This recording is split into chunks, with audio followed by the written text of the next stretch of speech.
It's raining men. Hallelujah, it's raining men. Yeah, yeah. Fuck.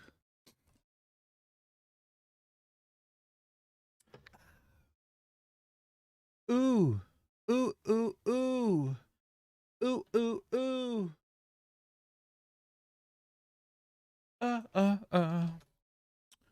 Do do do. Do do do do. Do do do do do do. Do do do do do do do do do. It's the eye of the tiger. It's the thrill of the fight. Wait, what am I doing? If anybody's in here right now, not looking at the messages, give me like a minute.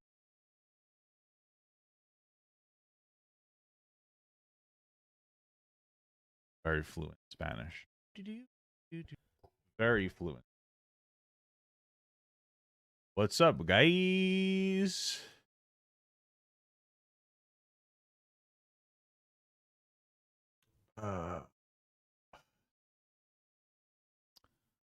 What's up, nerds? You're from Australia? Very cool.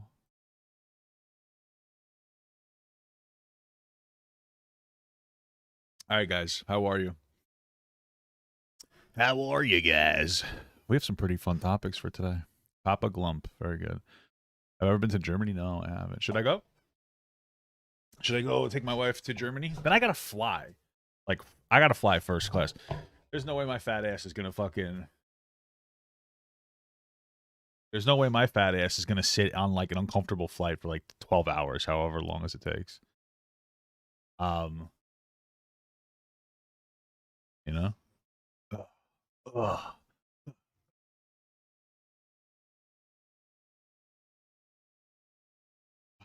This is painful. I have to do a poll for you guys in a minute to figure out which hat you want me to wear. It's gonna be between this hat here and this hat here. So I'm gonna have to have a hat off. Hat off. Buy 2 seats maybe. I'll probably buy 3 seats. Myself, my wife, and then me. This way I have, we have enough room, you know what I'm saying?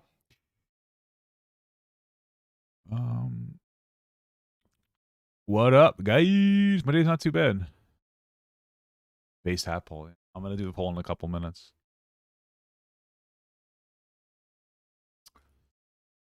Shot is more racist. It's probably the blue one because it makes me look like more of a trucker.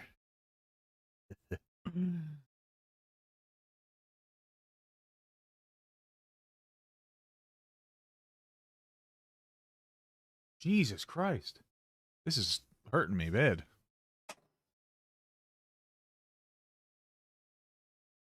Should I do a cooking stream, maybe?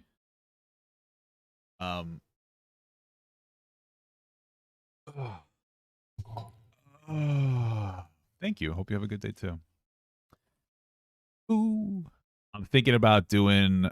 My wife and I are considering doing like a stream while we drive tomorrow on YouTube. I don't know if we're gonna do it members only or if we're gonna set it to members only after.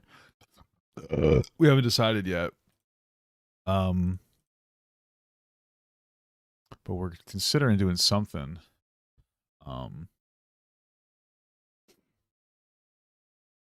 Considering doing something.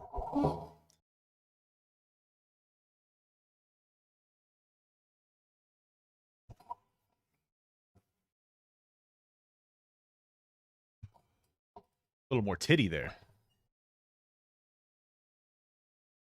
There's titty in there. I think it's the same now. Set the members only after. It might do that. Might do that. So, if you want to become a member, it's $2 a month.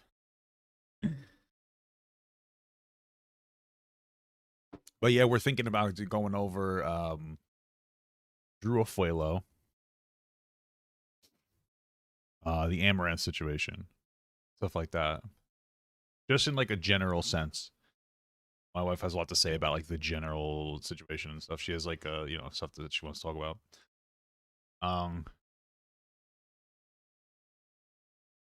We like Game of Thrones. I did until they made it horrible. She wasn't a huge.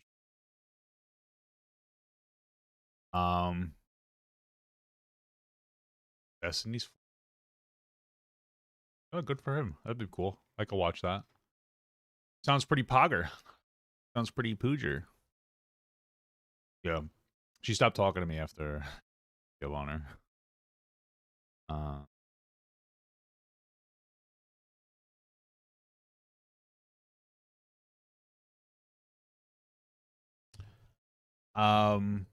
right, let's do the poll. Which hat? Which hat? Blue or white? All right, I'm going to do the poll right now. This is the blue hat. All right. A little more casual trucker hat, right? Kind of sexy. Here's the other hat. This is the white hat. It's a Star Wars hat. All right, you got to tell me which one you want me to do. Asking my community.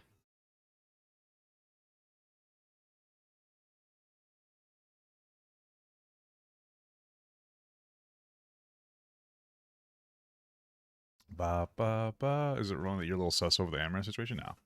Kind of stuff probably should buy anyway. So far, Blue's winning. Yeah, you guys are really so far feel good. There's no. Why isn't there a no hat option? I guess there could be. My own. I just take it off if I want to. Do do do. Do do do do do do do do do do do do do.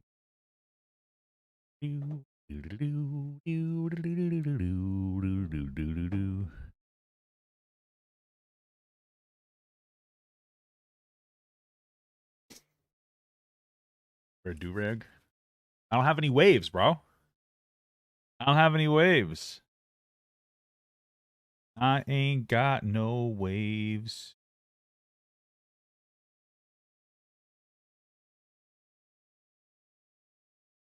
Yeah, it's white. They saw the hat on me. Who cares? Crash, my wife wants to see me. Oh no, it's a gray hat. No, I haven't done anything. I went wrong. Sorry. I love you. You'll have to do it.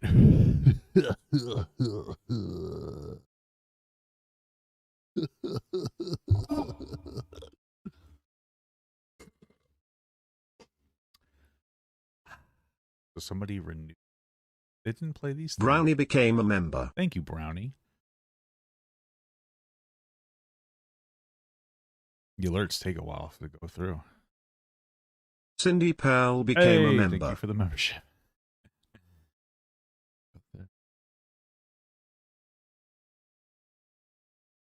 I seen the new Avon Preach video. It's about DJ Academics again, right? Yeah, I'm not interested.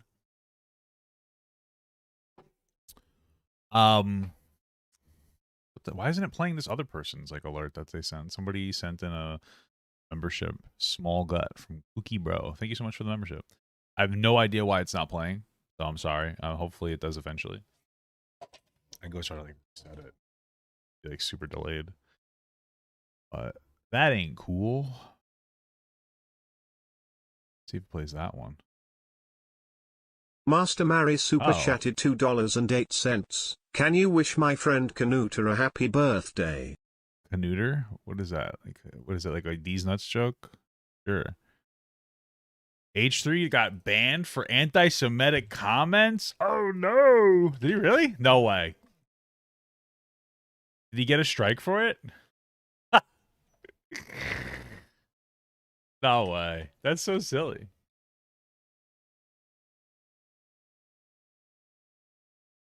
Did he?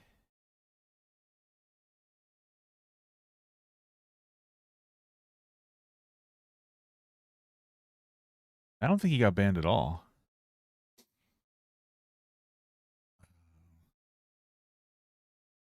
Yeah, I like the DJ Academics take about Hassan, and then you watch the Fresh and Fit one, and he looks embarrassing. Yeah, that's the problem. What are you talking about? You said that he got banned, but no, he didn't. But I'm not seeing the ban. But what is it that you're referring to?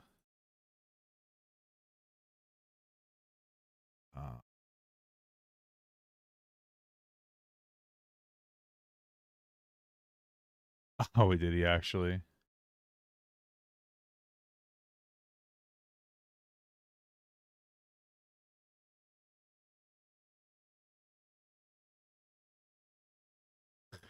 Oh my god, he got I gotta take a look at this.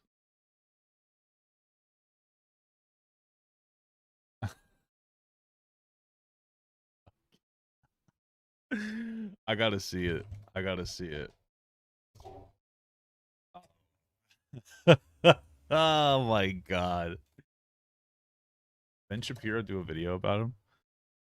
I don't think so. I was just seeing if Ben Shapiro did a video about Ethan Klein. Wow, who would have thought we would have been talking about Ethan Klein today?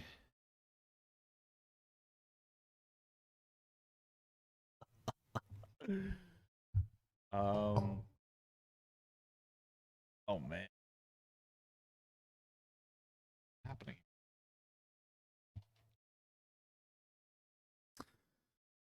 Let's see.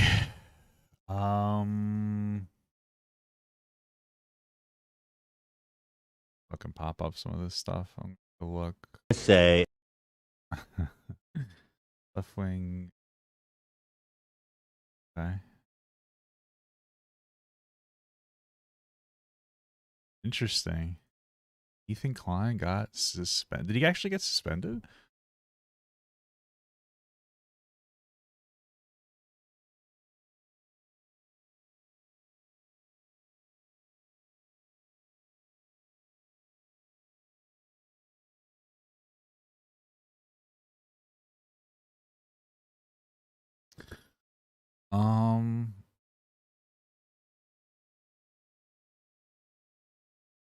This is so silly. I'm just looking at it right now off screen. I'm actually kind of. Kaylee Fleming became a member. Hey, thank you so much for the membership. I appreciate that. Thank you so much. All right, looks like the blue hat won. We can end the poll now. Wow.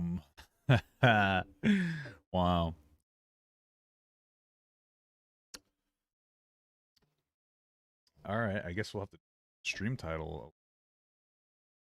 up a bit. Yeah, we're gonna have to get rid of Midget Mafia OG out of the title. Dang, I'm not happy about that one. But that's okay. Let's see. H3 suspended. Right? That's what it sounds like. Suspended. I think that's what it is. We'll look into it. Wow. All right. I guess we'll start with this. I talked about this. Yeah. This is kind of silly. Yesterday in my stream, people were like, Papa God, did you see like the really the thing Ethan said? He's in a controversy, blah blah blah. You know, people are going off. And I was like, oh no, show it to me. Nobody did, but after I got off the stream, I took a look myself. And I did a reaction to a video from the quartering. And I frankly found it to be silly. This whole video was just basically the quartering pretending that he was offended by the joke, despite the fact that he admits that his friend makes the same jokes that's also Jewish. So it's like, okay. It seemed kind of silly. I don't know. Like, I just don't care. I'm so tired of like the pearl clutching back and forth. I mean, there's things to criticize Ethan on, but like, I don't care. The joke was edgy, but like, why are we all pretending to be offended? A lot of people hate Ethan. They're like, if somebody else made a similar joke, he would do that. Maybe. I just, there are definitely things that I have an issue with Ethan on, like takes that he's had. You guys know this, but like, I don't know if I've ever seen him go after somebody for a joke like this. I don't know. You could show me. Either way, I don't care, because based on this joke, based on my moral philosophy, I don't care. It's a clear joke. It's a Jewish guy making a Jewish joke. I don't really care. I don't know. Like, I'm so tired of internet performances back and forth. I hate everyone. I'm tired of everybody pro clutching. It's so boring. It's so boring. So I'm gonna play the joke. And then we'll look at some of the reactions real quick, and then we'll all have a fun time. I was just gonna say, if there's another Holocaust and people start rounding up the Jews, I just say if they start rounding up the Jews again, I hope Ben gets gassed first. Yeah, so that's a joke. It's an edgy joke. The reason he made the joke is because Kanye West has been in some very controversial situations with a lot of anti-Semitic rhetoric. He's been very attached to Candace Owens. Candace Owens works for the Daily Wire. Ben Shapiro, I believe, owns the Daily Wire. He's a founder of the Daily Wire. So the joke here is that Ben Shapiro is basically giving a thumbs up to anti-Semitic rhetoric. That is the type of rhetoric that caused the Holocaust in the first place. And so, you know, since this is the argument. since he's like grifting for this type of attention, if there was this tragedy happen again, that he hopes he's the first one to be gassed.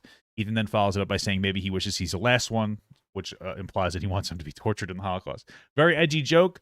I don't know why people are so upset. I will say that 2 days after Ethan made this statement, Ben Shapiro came forward and said, like, hey, I don't like what Kanye West said, which is a good thing. I appreciate that.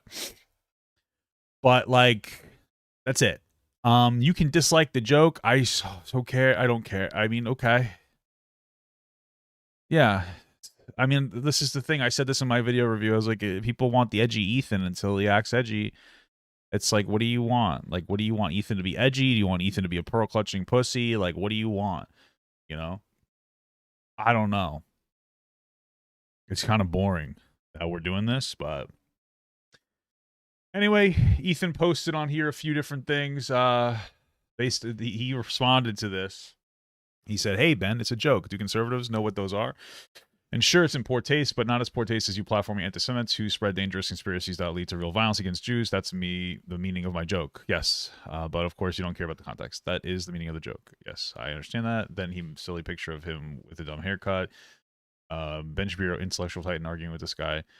Then we have this. No, I don't like when he jokes about us. X-fans, I miss the old H3 and his edgy humor. Also X-fans, when he makes an edgy joke. It's kind of true. Then you have Vosh here saying, you don't understand Ben's point. Dark humor about the Holocaust is acceptable, but promoting the ideology that led to the Holocaust is totally okay. I hope this helps. Thank you very much, Vosh. I appreciate that.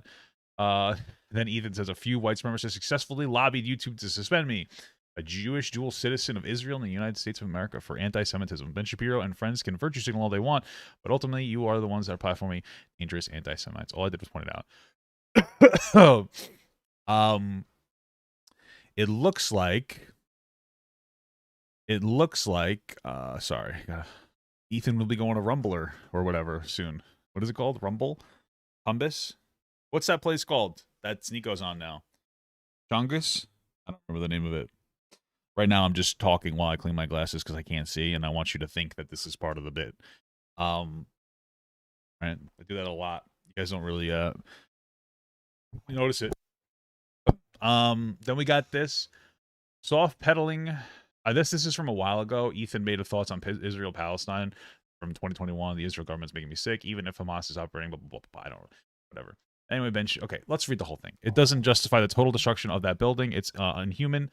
Netanyahu is a piece of shit warmonger, needs to go. As a dual citizen, I love Israel and the Israeli people. They deserve to be the government that actually believes in peace and not force and violence. The ultra-right Jewish settlers are among the greatest provocateurs in the world. They are shameless and hateful, fueled by religious zeal and enabled by the Israel government.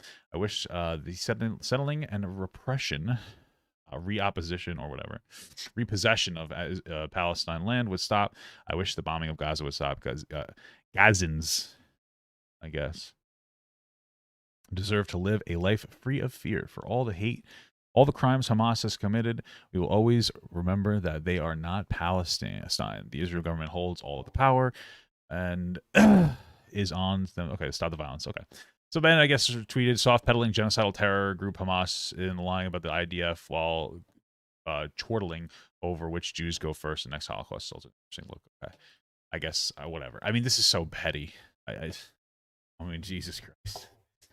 The joke that I was suspended for simply points out that Ben, who is desperate to be accepted by his Christian nationalist white friend, okay, will only ever be seen as an... Okay, you're really just taking this to heart here. The people reporting me expecting Ben, a tiki torch carrier, white Christian national. Why do you have to load this up so much? Don't give a fuck about anti-Semitism or Jewish people. They revel in the fact that YouTube and other institutions are so quick to act on bad faith. And okay, whatever. They're currently greatest beneficiary of cancel culture. They are currently the greatest beneficiaries of cancel culture, identity politics, and moral outrage. Well, that's not necessarily true. I think both sides do that, so I don't. But okay, it's incredible that they have become the party of free speech while decrying and lobbying for my deplatforming. They both condemn and defend cancel culture in the same breath. That tends to be true. Listen, that's pretty much it. I don't really have much else to say because this is boring. Who cares? Ethan made an edgy joke. People didn't like it, so they mass reported him, and he got banned. Whatever, fine. He gets a punishment. I really don't care. Moving forward, just understand something that, like, you know, you guys are obviously, when it comes to it, this is an edgy joke from it. That's clearly not calling for. I mean, listen. Some people on my video some of the comments on my other video, I have no problem with disagreements, but I'm going to be very expressive about this. I am very tired of the stupidity in the disagreements. You can disagree, but people in my video saying, well, where's the joke? Okay, well, listen, you stupid fuck. If you listened to what I said, I explained the joke since you're too fucking stupid to understand it. The joke is there. It's very obvious what the joke is. People like the Quartering and other dumb fucking conservative virtue signalers pretending, what's the joke? You're just an idiot. You know there's a joke there. You could just say, I don't like the joke. You could say, I think that's an appropriate joke. You could say, I think he deserves to be banned for the joke, but understand that you're advocating for the banning of somebody who made a joke. Okay? So you're the same people who are crying about Dave Chappelle getting banned for transphobic jokes. You're the same person, okay? When it comes down to it, I know it's not all of you guys. I'm just talking to those specific people. When it comes down to it, you're the same person advocating for the banning of people who make any type of joke, whether it's transphobic, homophobic, anti-Christian, anti-Jewish. As long as the jokes don't actually call for serious harm or any actual call to violence, I'm fine with it. Who cares? Like, I make silly jokes about women sometimes, gay people. I make jokes about everybody. Religious people, fucking everybody. I don't give a shit. As long as people don't go like, oh, Papa God hates these people. I don't want you to think that. I make lighthearted jokes and I make sure I'm explicitly clear that they're just jokes. Jokes are fun. They're jokes. Like, we have to stop being pearl-clutching pussies. People, conservatives, are just as much pussies as fucking progressives. You're all pussies. You're all a bunch of fucking pussies. So, stop being pussies. See, that's a sexist joke, because calling you a pussy. Pussies are tough, actually. Pussies can take a fucking beating. You know what I'm saying? My wife's not here. She yelled at me yesterday for talking too much, you know, didn't be a little appropriate. I don't know, man. Maybe I've just been like on the internet for a while, and I'm getting really tired of all the performative pearl clutching because it's childish. I'm tired of it. Maybe that's why I've been like, it's so boring. Just be a good person with good intentions. You know? Make some edgy, fun jokes. You know what I mean? Have fun. I can understand Ethan historically being a pearl-clutching pussy himself, so I get why you might be pissed off about that. That's a reasonable criticism for you to be leveraging. I get that. That's among some of like the better comments. I get it. I don't know if I've ever seen explicitly something where, I don't know, where Ethan, maybe I have. I guess he did it a little bit with Gideon when Gideon did like the salute at the end of his one video, but it wasn't really like cancel this guy kind of energy. I don't know.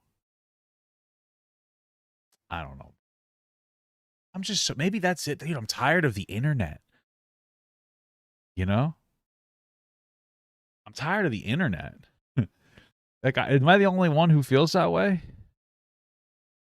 You know, I'm tired of the internet. Like, I'm tired of people acting like this on the internet. Like crybabies. I'm so tired of the fucking overly sensitive fucking pandering pussy bullshit on every side, dude. The only thing that the internet's good for now is porn. I don't know, bro. Maybe that's what it is. I don't know. Yeah, I don't know.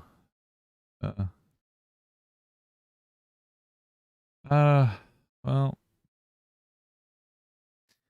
you find it amusing? I guess so. I mean, listen, there are jokes that shouldn't be allowed only because the intention of that joke is to be like seriously harmful to people.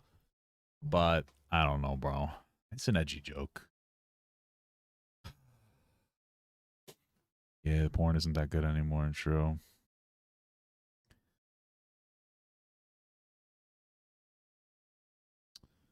You thought it was tasteless when he said it and cringy. There has to be a line that people don't cross. I don't think it should be banned though. Yeah, I mean, I feel like that doesn't really cross the line based on the context, but whatever. At least I could appreciate that commentary. You saying like, I just didn't like, that's fair. I can respect that. That's a normal person just be like, yeah, I thought it was over the line. Like, see, that's I personally, you know what it is? It's like all these fucking It's like, dude, I literally saw Ben Shapiro like defend Dave Chappelle with his incredibly edgy like trans and like anti-trans jokes. I say anti-trans loosely, transphobic jokes because they are transphobic. They didn't mean to be like this. Like this was an anti-Semitic joke. Like anytime, like when I make a joke about women being stinky or something, that's like a sexist joke. Technically, it doesn't mean that I have any like a malice in my heart for that's where it comes from. But I've seen Ben defend like Dave Chappelle. I don't know. I've seen conservatives who had like a shit fit about defending Dave Chappelle for the constant transphobic jokes. It's like, okay, that's fine. So why do you gotta, why? I don't know. It's just a cognitive dissonance. Okay. So, guys. So Kanye West. This is on Piers Morgan. So, but Piers Morgan, I guess his whole platform is just to talk to canceled creators or something. This is Kanye West, or it says Ya. Is it Ye? Formerly known as Kanye West, apologizes for anti-Semitic tweet. Let's see what he has to say. I'm excited. Let's see what he has to say. You don't hold accountability to my pain. You're being a Karen. I'm talking about. I'm not a Karen. To the pain. I'm not a Karen, and I'm not going to cancel you, and I'm not going to uncensor you. I'm simply going to challenge you on what you're saying. I think you don't understand the pain that you've been causing with some of these comments, and I think that one in particular, I can understand. Oh my God! God forbid! God forbid! Well, really quick, I'm pretty sure he said DEFCON 3 on like Jewish people. So like this is a pretty intense remark here. So one comment could cause people to feel any of the pain that my people have went through for years. Oh, here we go. Victim complex. Here we go. Now we have to compare black people to Jewish people. God forbid. Listen, dude, if you say something like DEFCON 3 on anybody, I mean, like, I don't understand. People are upset. I don't understand. When there's any move, I don't even know. I don't understand what's happening. Just be like, yeah, I messed up. My bad. Why is he talking like he's gonna start comparing oppression? He's playing identity politics here. He has performative outrage. He made a mistake instead of being like, hey, what? That was like a really insensitive comment. I fucked up. I'd be like, okay. He goes, what about my people? I don't know, bro. I mean, like, what's happening here? He said DEFCON 3. I mean, even like the blacks being ushered to the left during the civil rights movement. No one is cared about black people. All right. No one is.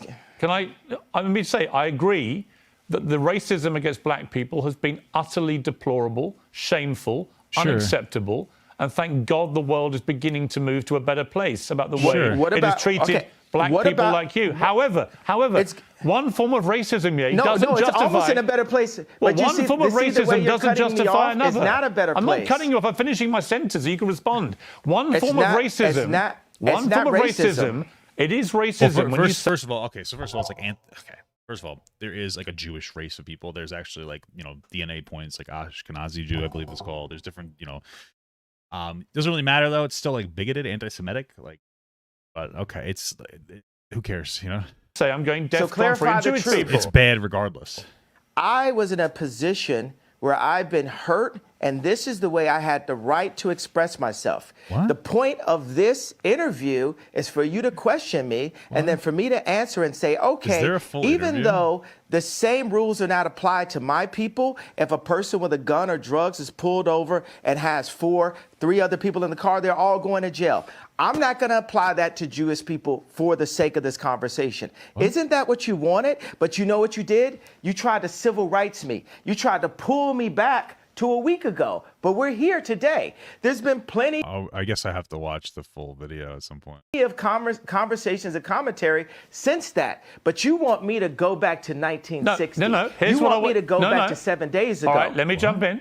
Here's what I want you to do. I want you to reflect. Okay, so have we grown? Have we grown? Here's how we grow. Yeah. The only thing I'll potentially say is like, Piers Morgan can occasionally. Okay, so with that Andrew Tate conversation, I accidentally watched like the edited version of it that was like 20 minutes less long.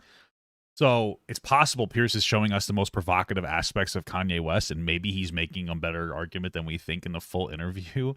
I don't really know. Hopefully we can watch the full interview at some point. But like, based on this is fucking ridiculous. Grow. I want you to reflect. No, have we grown? Have we grown? You're not in charge of my growth. You're not in charge of my growth, Chris. Okay, let me phrase it like this. Yeah, I heard about the drunk chimp interview. And then it's like apparently he says like some out of pocket shit. Can you send that to me, Vince? Maybe I'll take a look at it. About to suggest to you how you may grow if you choose to grow this way, and you can ignore me. You can ignore me. Pierce, how much money are you worth? Not as much as you, sadly. Exactly. So take my advice. Maybe you'll get richer. I would love to take. What does that matter? Why do people why do people pivot back to like money when they get slashed? Like DJ Academics gets clowned on in that Fresh and Fit like conversation by some like girl. And all of a sudden, oh, I make a lot of money. Like, who cares, Kanye? You're a fucking idiot. You made money on your music, not on your intellect. Just keep that in mind. Like, Jesus Christ. Take your business advice. Why would I listen to you? Why do you? You're being anti-Semitic. Like, I don't understand. Why do you hear what my advice is and then work out if I'm wrong? Can we do that deal? Well, the thing is, you haven't given me any credit or a moment of reflection for the comparison that I made, the brilliant, if I do say so myself, comparison that I made to the cops pulling over one black person and locking everyone up. I understand what you're saying. And my tweet having issues. Wait a second, I wasn't done with the sentence. Oh, is he talking about George Floyd? Because I heard something about that. I think I saw like the clip where he said something like insensitive about the situation. But it's a 3.5 hour long conversation, so I'm not gonna really watch it.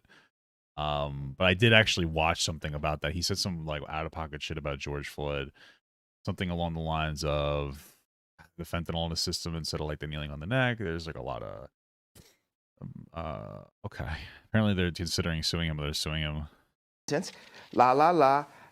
My tweet referring to all Jewish people, I said, for the sake of this conversation, I will refer to the business people who have destroyed me and my people and my fellow creatives. But you didn't even accept that I gave you that.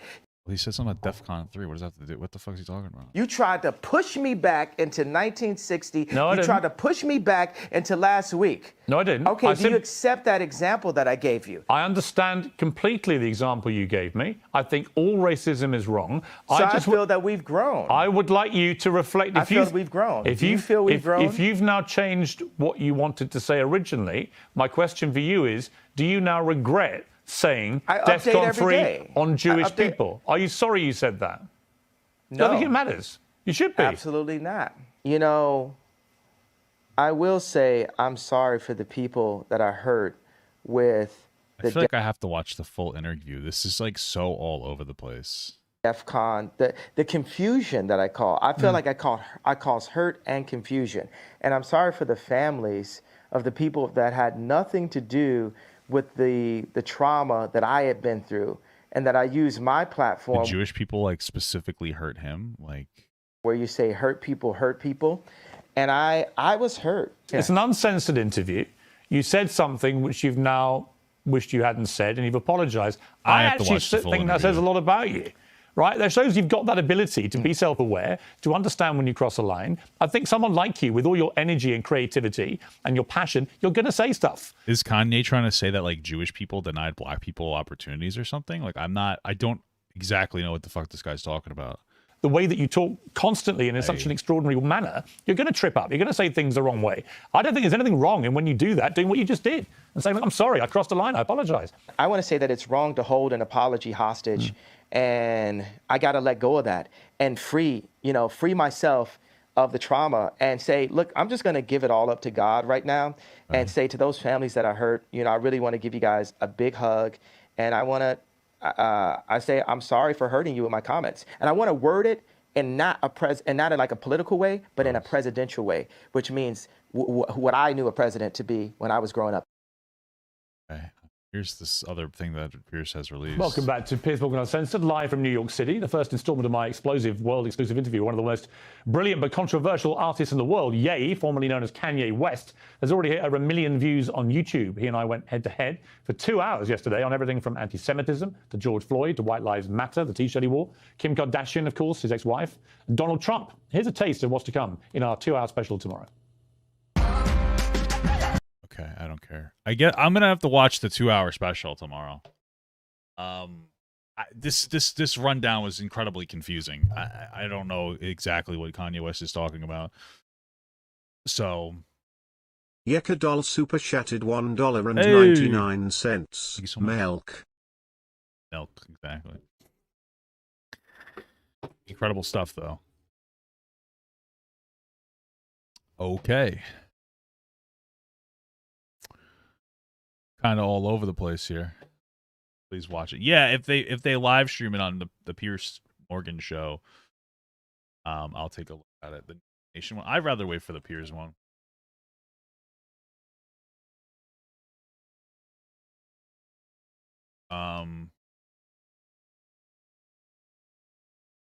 Yeah, I'd rather just wait.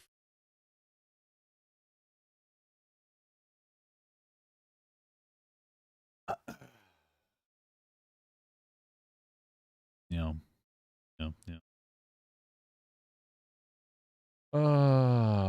I wanna be Tracer. Nerf Bastion. All right. We're topic hopping here. Okay. Yeah, I want to watch the whole thing because I don't know what he's talking about. Why did Kanye change his name? I don't know. Like, I used to want my name to be Dan with 2 N's. So I think he's going through his 14-year-old days.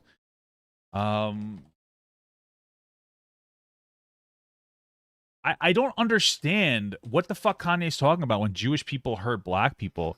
Because what it kind of sounds like to me is that what he's saying is that, like, back in the day during, like, redlining, Jewish people were the ones that were denying black people loans. And, like, it just sounds like it perpetuates the stereotype that Jewish people have been in bankers in power. So I don't know what the fuck he's talking about. But he wasn't trying to be nuanced when he made his DEF CON tweet about Jewish people at all. And, like, not to be a fucking asshole, but we're talking about a billionaire black rapper, you know, criticizing Jewish people. Okay, why don't you do something about it? Like, not go after Jewish people. Why not be a better advocate for black, you know, reparations or something? I mean, like, you're incredibly powerful billionaire black person. You have a ton of money and influence. Why are you working with Candace Owens, who doesn't believe in some form of reparations, instead of trying to get together with somebody that cares about black oppression? Doesn't that make more sense if you're so concerned with black people? Like, hey, I'm going to use my money to create some kind of black community fund. I'm going to try to provide educational resources. I'm going to lobby for some form of reparations in some form. Maybe it's through grants to, you know, impoverished black areas for new computers for their school and upgraded books, or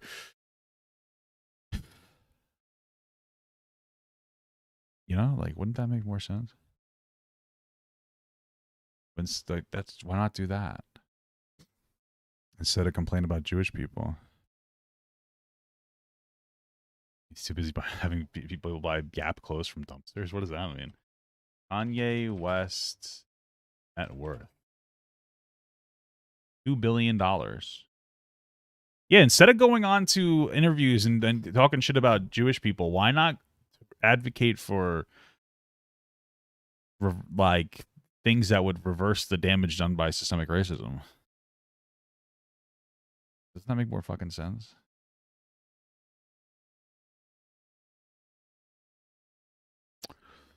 Kanye West handed out Why Lives Matter shirts to homeless people on Skid Row. What? No. Whatever.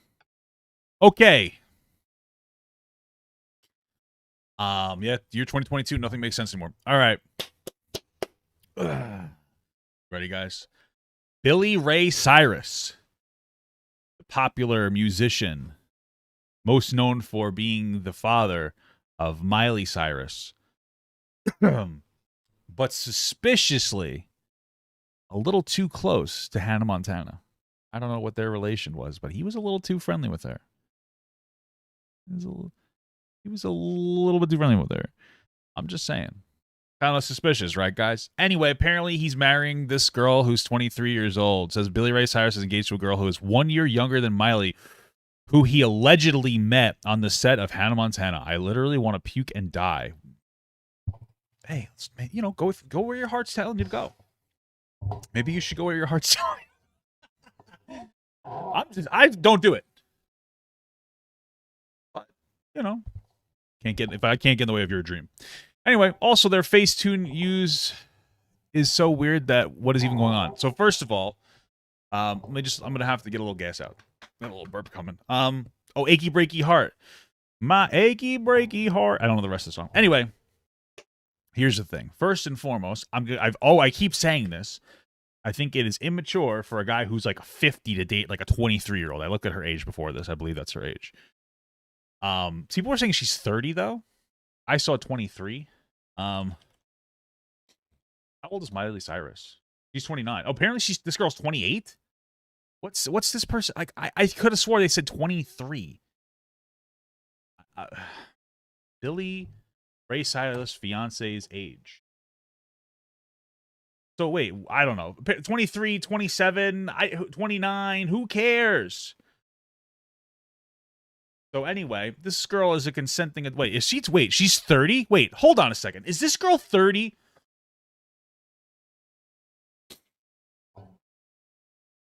How old is this girl, and why is it so difficult to find her age? Fire Rose.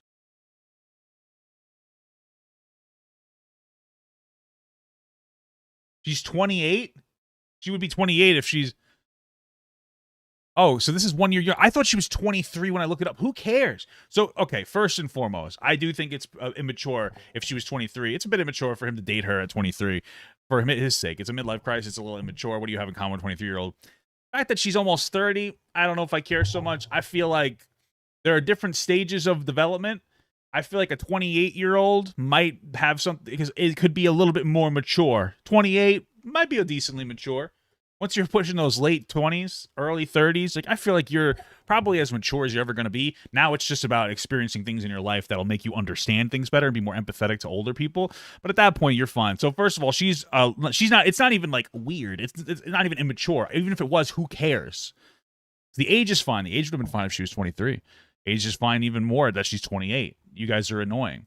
But more than that, meeting somebody before they turn 18 isn't predatory. Like, he's a rich person. He probably met me, and I don't even know about it. You know what I mean? Like, meeting somebody isn't the same as engaging with them and creating a strong relationship where you engage in tactics to disconnect that person from their family and from their friends, to isolate them so that you can set them up for a sexual exploitation. That is what is going on here. Because I know for a fact that they're going to be talking about grooming. I don't even have to scroll down yet. I know for a fact. I'll put my left nut on it, which is the size of 2 human adult nuts, by the way. A very valuable thing, okay? I already know that this is where this is going to go. But him simply meeting her on the set of Hannah Montana doesn't mean anything. It doesn't mean anything. Oh, he knew her when she was younger. Who cares? Did he set her up? Did he actually methodically and intentionally like develop a relationship to set her up for a sexual exploitation? Because if he did, he probably wouldn't have waited till she was 28. So it's still a little weird. I'm gonna wait for this girl to turn. This girl's only 15 right now. I'm gonna wait till she turns the legal age of 28. Oh shit. Oh my goodness. Why wait? If you're so attracted to the minds of children, why would you wait till they were an adult? Stupid people or dumb people. Oh, is it younger than his first daughter? I mean, like, what's this age of this stupid fucking woman? I don't care if it's 23 or 28. It doesn't even matter. It's just like, what is his first daughter? Does he have another daughter? Is that Hannah Montana? I don't know.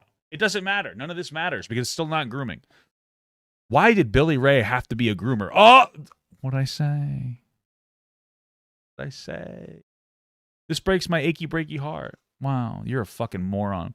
So this person is an idiot. Who is this person? Why is this person so dumb? This is so stupid. Imagine being with somebody for 30 plus years only to have them turn around and immediately get with somebody who is younger than almost all of your kids and wasn't even alive when you got married. Trash and incredibly sus. My new Least favorite Degrassi. What are you talking about? So, like, maybe he is shitty to his wife. That might be true. Maybe he's an asshole to his wife, and maybe he should have been more loyal. That's a religious argument, frankly, which I doubt that this person is. But, like, I don't care. Like, oh, he's an asshole to his wife. Okay, well, first of all, it just doesn't matter to me because it's not, like, a horrible thing that he's done. Second of all, shut up. You're annoying and you're dumb. It's not incredibly sus. Stop pretending that, like, somehow the fact that she was born 30 years later than him and he's like 30, he's like 61, somehow means that he was masturbating to, like, the thought of a fetus, because that's what you're trying to say. You're being stupid. You're being a fucking idiot. Oh my God. So that's pretty much it. I guess this person's name is Evie Pacini on Twitter. Good job. You're an idiot. This is crazy. 661,000 likes. Wow. Look at this. Look at this. If you leave your wife for somebody younger than your children, that's disgusting. Why? Why is it disgusting? What makes it disgusting? You can say that it's shitty and he should have been a better husband. Sure. What makes it disgusting? His kid is 29. What do you mean? She's not a child anymore. She is his child, but not a child. He's been divorced for 2 years, almost 3. Okay, well, then he didn't even leave it for her. So what the fuck are you on about? Explain. Explain your stance. 161,000. Yeah, it says 161,000, I said. What did I say, 661? Well, then I might just be stupid.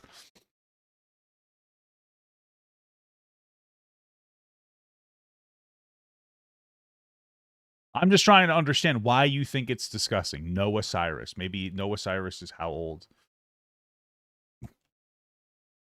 I just seen 22. Oh, so maybe, I don't know. I thought that the girl was, it doesn't matter. It's nothing wrong with it. I want to hear the take, though. What's disgusting? Explain to me. Explain.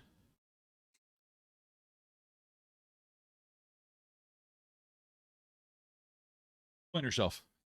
Yeah, yes, explain yourself. Bro, what? Ask someone that question in real life? It's disgusting.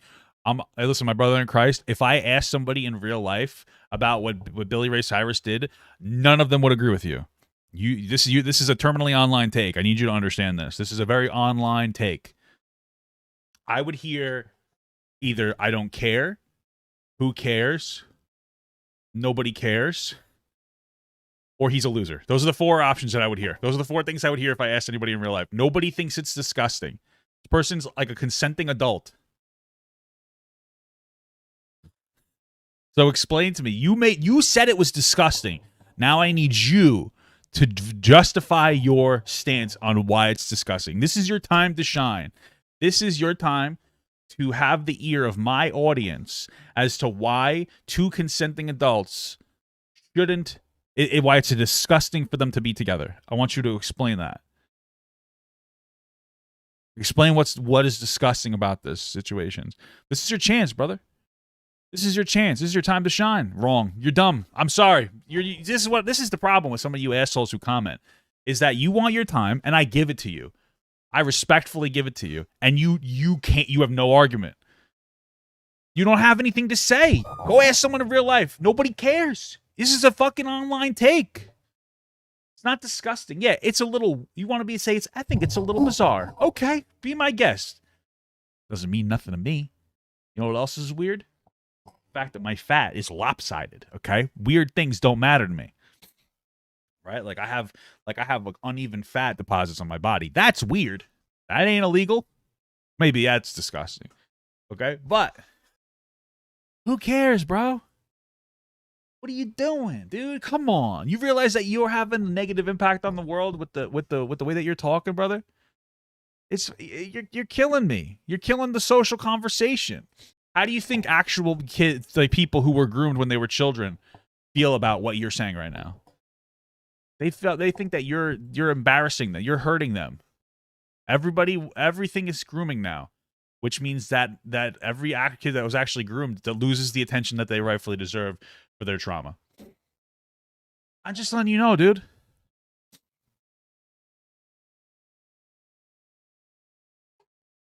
You know? I'm just saying. It looks like they left the chat. You guys got to knock it off. You got to stop it. You got to stop. Okay, listen. I'm going to end with this statement. Just because you're uncomfortable with a thing doesn't make the thing wrong. That's it. I'm uncomfortable with furries. Doesn't make it wrong. I know it's a hot take. Racists are uncomfortable with white people dating non-white people. Doesn't make it wrong. Homophobes are uncomfortable with gay dudes kissing. Doesn't make it wrong. You know what I'm saying? Transphobic people aren't comfortable with trans people existing. Doesn't make it wrong. None of this shit's wrong. You being uncomfortable is a feeling. Not all of your feelings are justifiable. We all have feelings that aren't justifiable. We all have our prejudices against particular things, and that is perfectly okay to have. You cannot like certain things. That's okay. I don't like the texture of tomatoes. Doesn't mean that they should be illegal. But if I had the power, I would make them illegal. But ketchup is okay. Ketchup's okay. Right? Right? The world shouldn't be built upon the way that you feel about things without any actual justifiable feelings or like actually any like logic behind those feelings. So, yeah, there you go. There you go. I got money all around me, and I look like the man. You eat tomatoes and ketchup? I like tomatoes. I'm not trying to call you out, dude. But like it's frustrating. The thing is that like, you know, you guys want to express yourselves and I give you the platform and then you guys disappear and it's like, come on.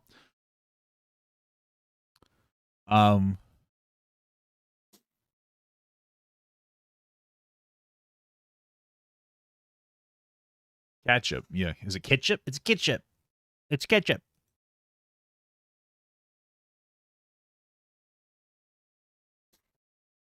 Did I watch Trisha what? What did Trisha do? I don't understand.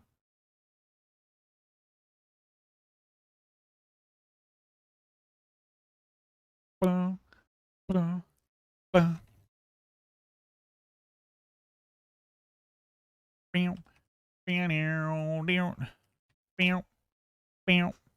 don't think Ethan's permanently banned, but he got like suspended. Should I have made it say suspended?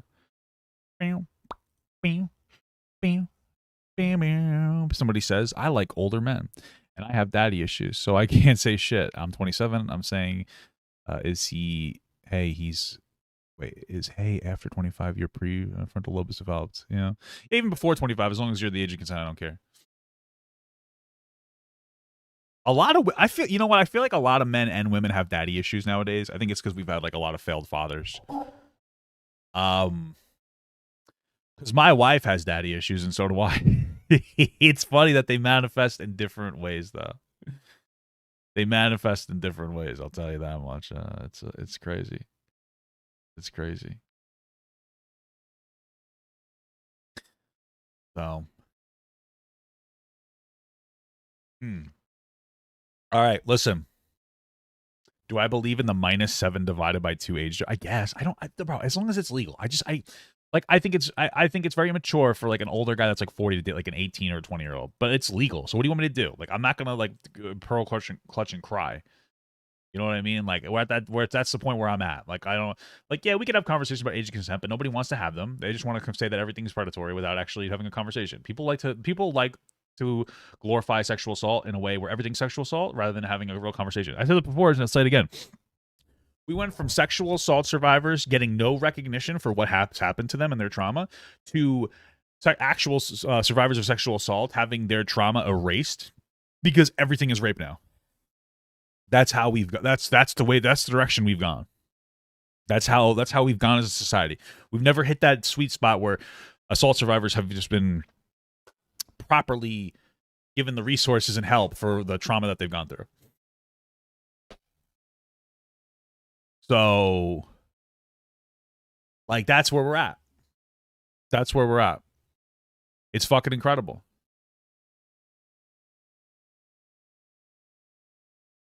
his mini Papa Gut because I have daddy issues and want to be a better father. I want to be a good father to my kids. My father left me when I was my mother was pregnant, actually. And then I saw him twice when I was 2 and 5. He was always like a horrible father. So I want to be a decent dad. But no, the name Papa Gut, a friend of mine gave me that name. And the reason I liked it is because I'm a very big, threatening guy. I'm 6'4", I'm 350 pounds. I have like a big beard. I look like a conservative, like racist piece of shit. So Papa Gut was like it's like a nice name. It's a more like appealing, like, oh, it's Papa Gut. It's not like fucking Fat Hoss, like fat. Something that's like more, it sounds a little threatening. Like one of the things I struggle with as a person, and it's made it a little bit difficult to date, but I've really never had like, I've had dating issues when I was young, but not for a while. But one of the things that can make it difficult for me to date, I gotta reset my camera, is that, or historically has, it's that like I'm a very big, intimidating guy, and like women, everybody's very threatened by me. So like this was one of the things where I was like, yeah, this is a good design for like a name to make me like seem a little less threatening, So I liked that name. That name, I actually enjoyed that name. Big old Gut. Not Santa Claus, Papa Noel. That's what they used to call me at work. Yeah, humanizes me. No. All right, listen. I want to bang this out really quick. I saw this on TikTok, and then I found it on YouTube. It was slightly longer than the TikTok one. And it says that Valkyrae, so they discussed the Valkyrae's apology for using AAVE, which is African American Vernacular English. Let me see if I can find her actual apology. But in this video, they go through the words she uses. Let me see. I want to see if I can find the actual apology. I see I don't think is this it? Speaking within the larger categories. See, is other people. The only thing I could find is other people reacting to what she said. I just want to see what she said. I don't really care about other people's reaction to it. Because I have a Destiny one. What is it? These are so long. Destiny's one's only 2 minutes. Should I just watch this? AVE. Pretty much words that non-black people should that should not be saying. Like what? The phrase that I said last time was something that I've heard my friends say. I thought it was cute and it rhymes and stuff, but it was brought to my attention by mods actually, and I just wanted to clarify that I know. My mod sent me a lovely document on the issue, so I just wanted to, let you guys know I'm aware. A document. And I'm sorry if I offended anyone. I really didn't intend to. Just so you know, and now I know you're listening to this and you're thinking, oh my God, did she say it with the hard R? Yeah, like that's the only word that black people actually care that if you say it or not is like any variation of the N-word. Fair enough. But no black people care about, unless you're mocking black people. Like if you're putting on like a racist, like old Southern like voice to try to mock black people, of course they're gonna be offended. But no, black people don't give a fuck. Oh, I say it all the time. Keep it 100, brother. Keep it 100, brother. You know what I mean? People don't care. Or did she say like with the A? Like, damn, this sounds really serious. Apparently what she said was no cap on a stack for real. Just so you. Is that what she said? No cap on a stack? Damn. Oh, that's funny. Bro, when I was growing up, you know what was the best? The meta when I was growing up was white people trying to act black, and then it was funny because white people are stupid. Right? Like, remember the Jamie Kennedy, like Malibu's Most Wanted? That was hilarious. It's just some cringe-ass white guys that like think that they're like, you know what I mean? Like that used to be funny. And now we have to apologize if we say no cap. I say no Capricorn. Anyway, why? This is crazy. This is crazy. You guys know. That's what she's apologizing for right now. Okay. I'm going to preemptively burn a bridge here. My issue isn't just with cancel culture. It's with, no offense, but with the spineless people that enable it. True. Very true. I agree with that. True. I can respect that take. Okay? Listen, I'm going to throw something wild in here. I'm going to see if I can find it. My wife sent me something from Chris Clemens, which apparently is a basketball player, but I think it's actually a gay guy she likes to watch. And he said something insensitive, and I'm not going to be able to find it. I don't know if I can find this. Oh, okay. So Chris Clemens deleted tweet said Bratz dolls were for girls sucking dick in the 5th grade. Now, that's obviously an edgy joke, and people lost their minds, so he decided to apologize. My wife's like, I like Chris Clemens, but the fact that he's apologizing is just literally today, some loser shit. It's an edgy joke. But, like, he's not sexualizing kids. He's making fun of kids in school. It's not that deep. You can be uncomfortable with the joke and not care. We have to stop caring about all these jokes. We just had a segment about Ethan making a joke. Who just fucking, like, holy, I never thought I'd be in this space where I was the one that was going to be, like, so hardline. Like, so we got to stop. As long as they're not, like, hateful jokes, who fucking cares? As long as you're not being disrespectful or hateful, who fucking cares? You know what I mean? Oh, but I apologize. People are apologizing because they don't want backlash from a particular community. People are fucking spineless. It's crazy. People are fucking spineless. And I get it because you're like afraid of losing your career. But you know what? Like, we're at a point where you just got to like fucking, I don't know, dude. It's just stupid. Yeah, Chris Clemens. I'll look up Chris Clemens so you guys can see. Because a basketball player came up when I looked at it. It's this gay guy.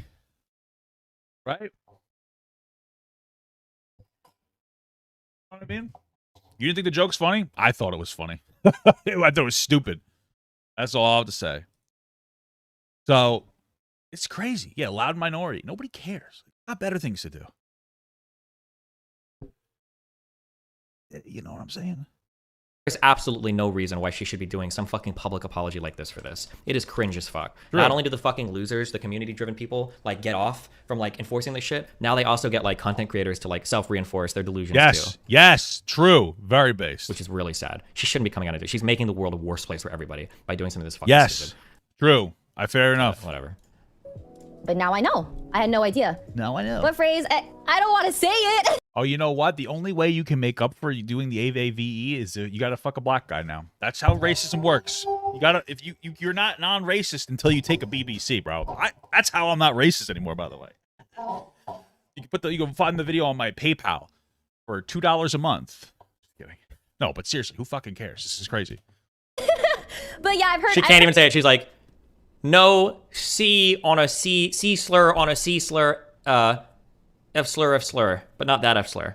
Like, give me a everything's break. A slur. I've heard many of my friends. I think people. I also read that it's a misconception that Generation Z made it up, but that's not the case. AV. Oh my god. Now I'm a little curious about why Destiny shit on Hassan's take. But now I know. I had no idea. After last. Oh look, he just played the whole fucking the thing in the front of it. I could have just okay. Now we're deep diving here. What do you think about the AAVE stuff? I'm not even gonna get into it. I think like broadly with the AAVE stuff, I think it's funny. Some people do it while being racist. Other people do it because it's cool. It's Bro, you know what my favorite white person that does AAVE is? It's period. She's funny. And we all laugh at her. Like I was saying before. That girl, period. We laugh at her because it's funny. It's just an idiot, not being disrespectful, being silly.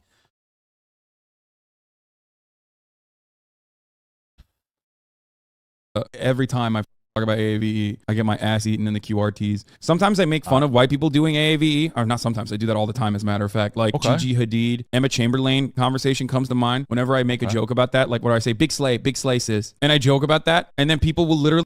I thought slay was gay. I don't know. Then there's why people are like, oh, well, gay people steal vernacular from black people. I don't know. Who cares? Slay queen. They clip that and be like, yo, just call us the N-word at that point. I'm like, well, I wasn't doing it. Like, I'm making fun of a very famous moment. They'll see me go, big slay, mama. Big slay. Wait, like big slay? Yeah, big slay. And they'll make it seem... You know what's interesting about big slay? I have a big slay because I'm Santa Claus.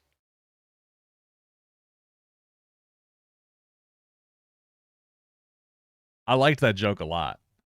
I really enjoyed that joke.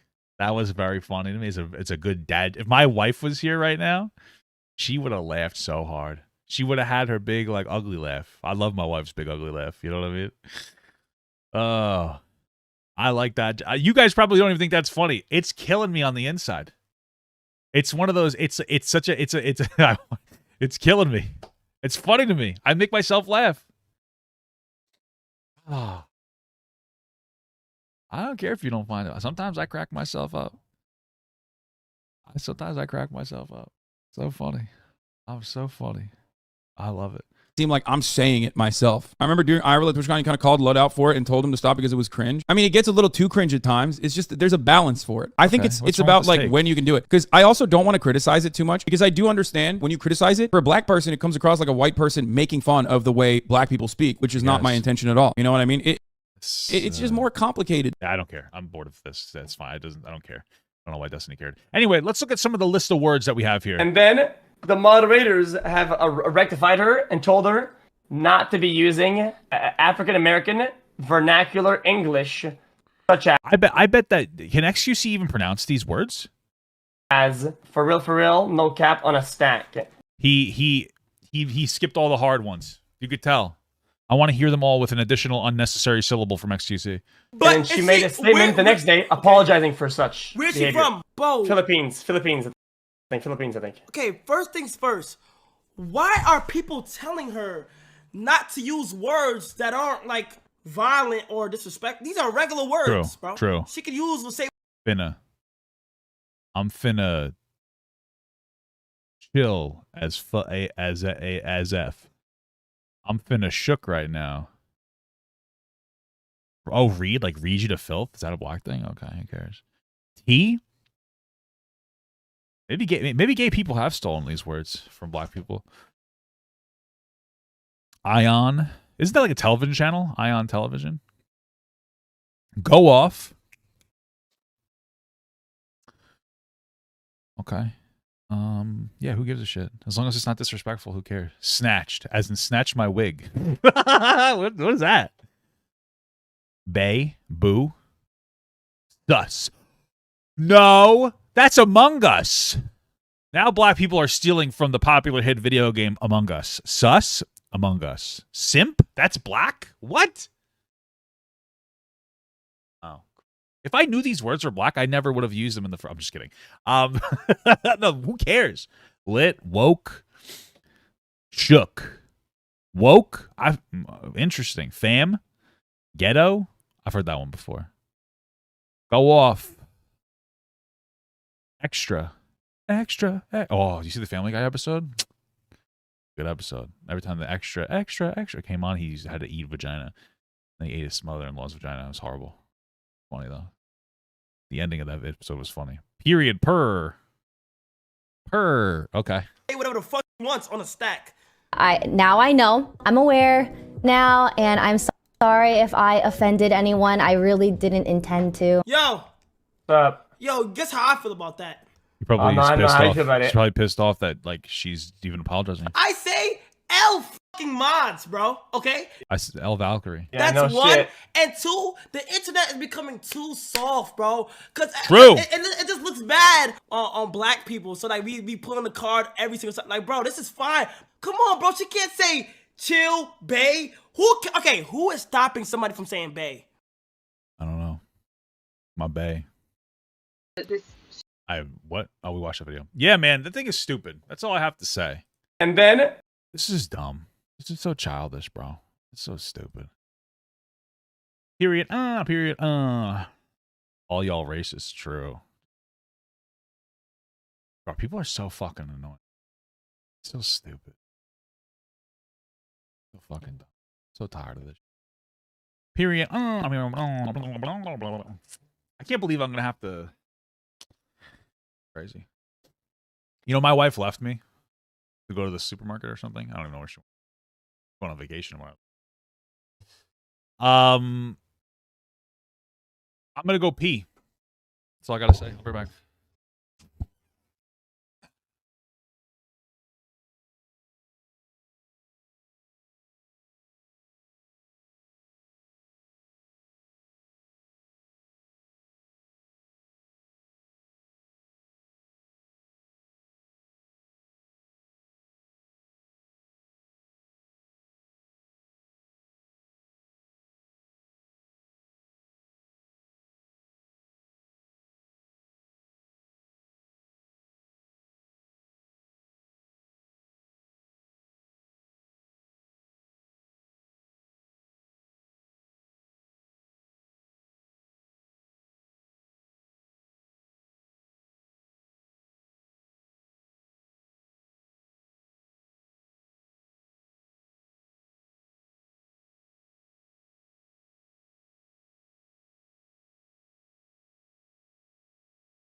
Baby, I love your way.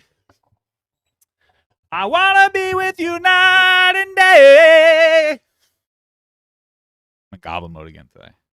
I've been on a pretty consistent goblin mode. I'm enjoying it.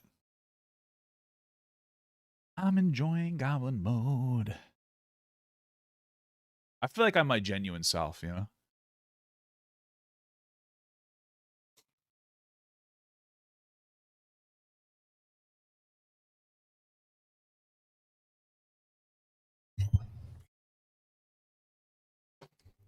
We got Subway today. I got like a chicken teriyaki, grilled chicken teriyaki sandwich on like the whole wheat bread. I can't watch this video because it's American Idol. And it's probably DMC. I'm sorry. I'm sorry. But I stole my wife's drink afterwards. Oh.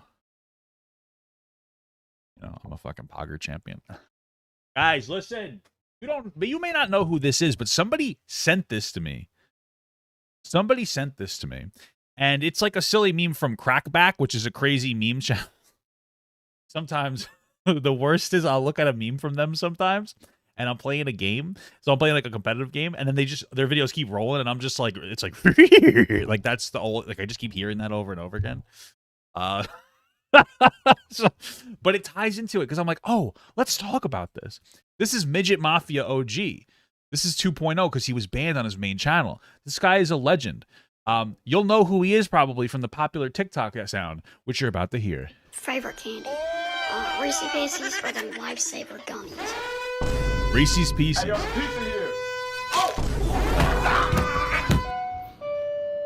Oh, can't stand this guy. He's a bad person. President of the United States. I am Brett Peterson. Oh, Brett Peterson. All right, so you don't have to watch any more of that. Anyway, this is Midget Mafia, okay? Now, I don't know if you guys knew this. I don't know why he blew up. I see my For You page. He's a cool dude. He's just some genuine dude. I guess he's kind of short. I don't know if you're allowed to use that word anymore. I thought it was like a little person. I don't know, but I guess he's chill with it. So, you know, fist bump him, right? Bro, listen to this. This guy got banned. This is the saddest thing ever. Yo, go spread the news. Go spread the news. Midgetmafiaog 2.0. We gotta start over. So sad. It stinks. That stinks. We were having a lot of fun and all that, and we had to start over. So go let your friends. This wasn't the sad video that I was talking about. As though this might be it. Yo, when I said everybody needed to get past chapter 1, I did not mean throw my book away. Sad. This one got me. Somebody threw my book away, and I'm on chapter 1 with you guys now. That's crazy. I said I was gonna wait and be patient. That I was gonna just sit there and wait on y'all to catch up, and somebody threw my book away. Bro, this was sad when I heard that. That was sad to me. I was like, wow, this guy actually got banned. First of all, so some of you disrespectful people in the comments, I want to be explicitly clear. This dude has a wife and kids, bro. This is an alpha male. I want you to understand. This is a guy who didn't let whatever issue he had in his life get to him, and he thrived. You know what I'm saying? So yeah, you can sit here and you can what is your excuse for being this sitting at home alone as some fucking incel? Oh, girls, I'm so scared to talk to a girl. Oh, I'm so scared. Girls are mean, bro.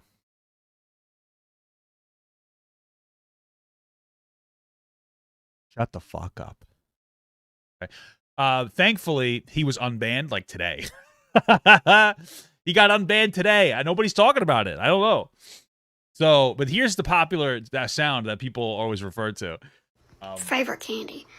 Reese's Pieces or them Lifesaver gummies? I don't know why this blew up. You give me a bag of them, they're gone. True. But he's back now, which is cool.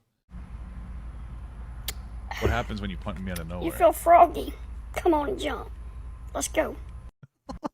Just gonna look at a couple of the popular ones. This guy's funny. I like this guy. So look, I know the Kardashians been on TV for 20 plus years, and people call them the first family of reality TV. Mm-hmm. My family started in 1981, so what does that mean? My family is the beginning of reality TV. What are you talking about? I thought he was being serious. That's actually funny. Wait, he got me. I was like, was this guy really on TV? That's funny. I like this guy. He's cool. Nah, home slice. I was born before Google. The AAVE, just like Valkyrae. Home slice. Got to cancel this guy for AAVE, guys. Nah, home slice. I was born before Google. So, like, I don't have to look quotes up. So, good try there. Yeah, good try. Got him. Got him. What else we got? These are some bangers. He's speaking facts and whatever he's saying here. I think this sound got muted. Oh, whoa. Can't listen to that. Have you guys had any of these? Dude, those are honeycombs. Honeycombs? Yeah, Big bites? I've never had big bites, but I've had regular honeycombs. They're good. About as good as Reese's Pieces. Bro, how is this guy viral? I like this guy a lot. He's just a genuine dude, but how the fuck are you viral? Damn, good for him. What? You live where there's no honeycomb big bites? Okay, so where are you from? Matter of fact, where's everybody from? This is a very popular audio on TikTok. Where are you from? And matter of fact, where are all you from? This guy has so many like bangers, dude. He's got so many like viral sounds. We got a huge following now, and I haven't done a Where Are You in a long time. So, I feel like that's where are uncomfortable. y'all from? Part 2 of that? Let me know if these are in your country. Because if they're not, I'm not moving there. Were you planning on moving? What a weirdo. Favorite donut? It had to be like a Boston cream style. You know, the donuts with like chocolate on top and like vanilla custard cream in them. Well, that's a Boston donut. I already know that. All right. Yeah, so I just wanted to talk about that. I like Midget Mafia. Cool guy. That's it. I guess I should follow him. And his 2.0s. What is this? Marlo super chatted $4.99. Yo, Abba and Preach just dropped a video calling out Sneako. Hey. When?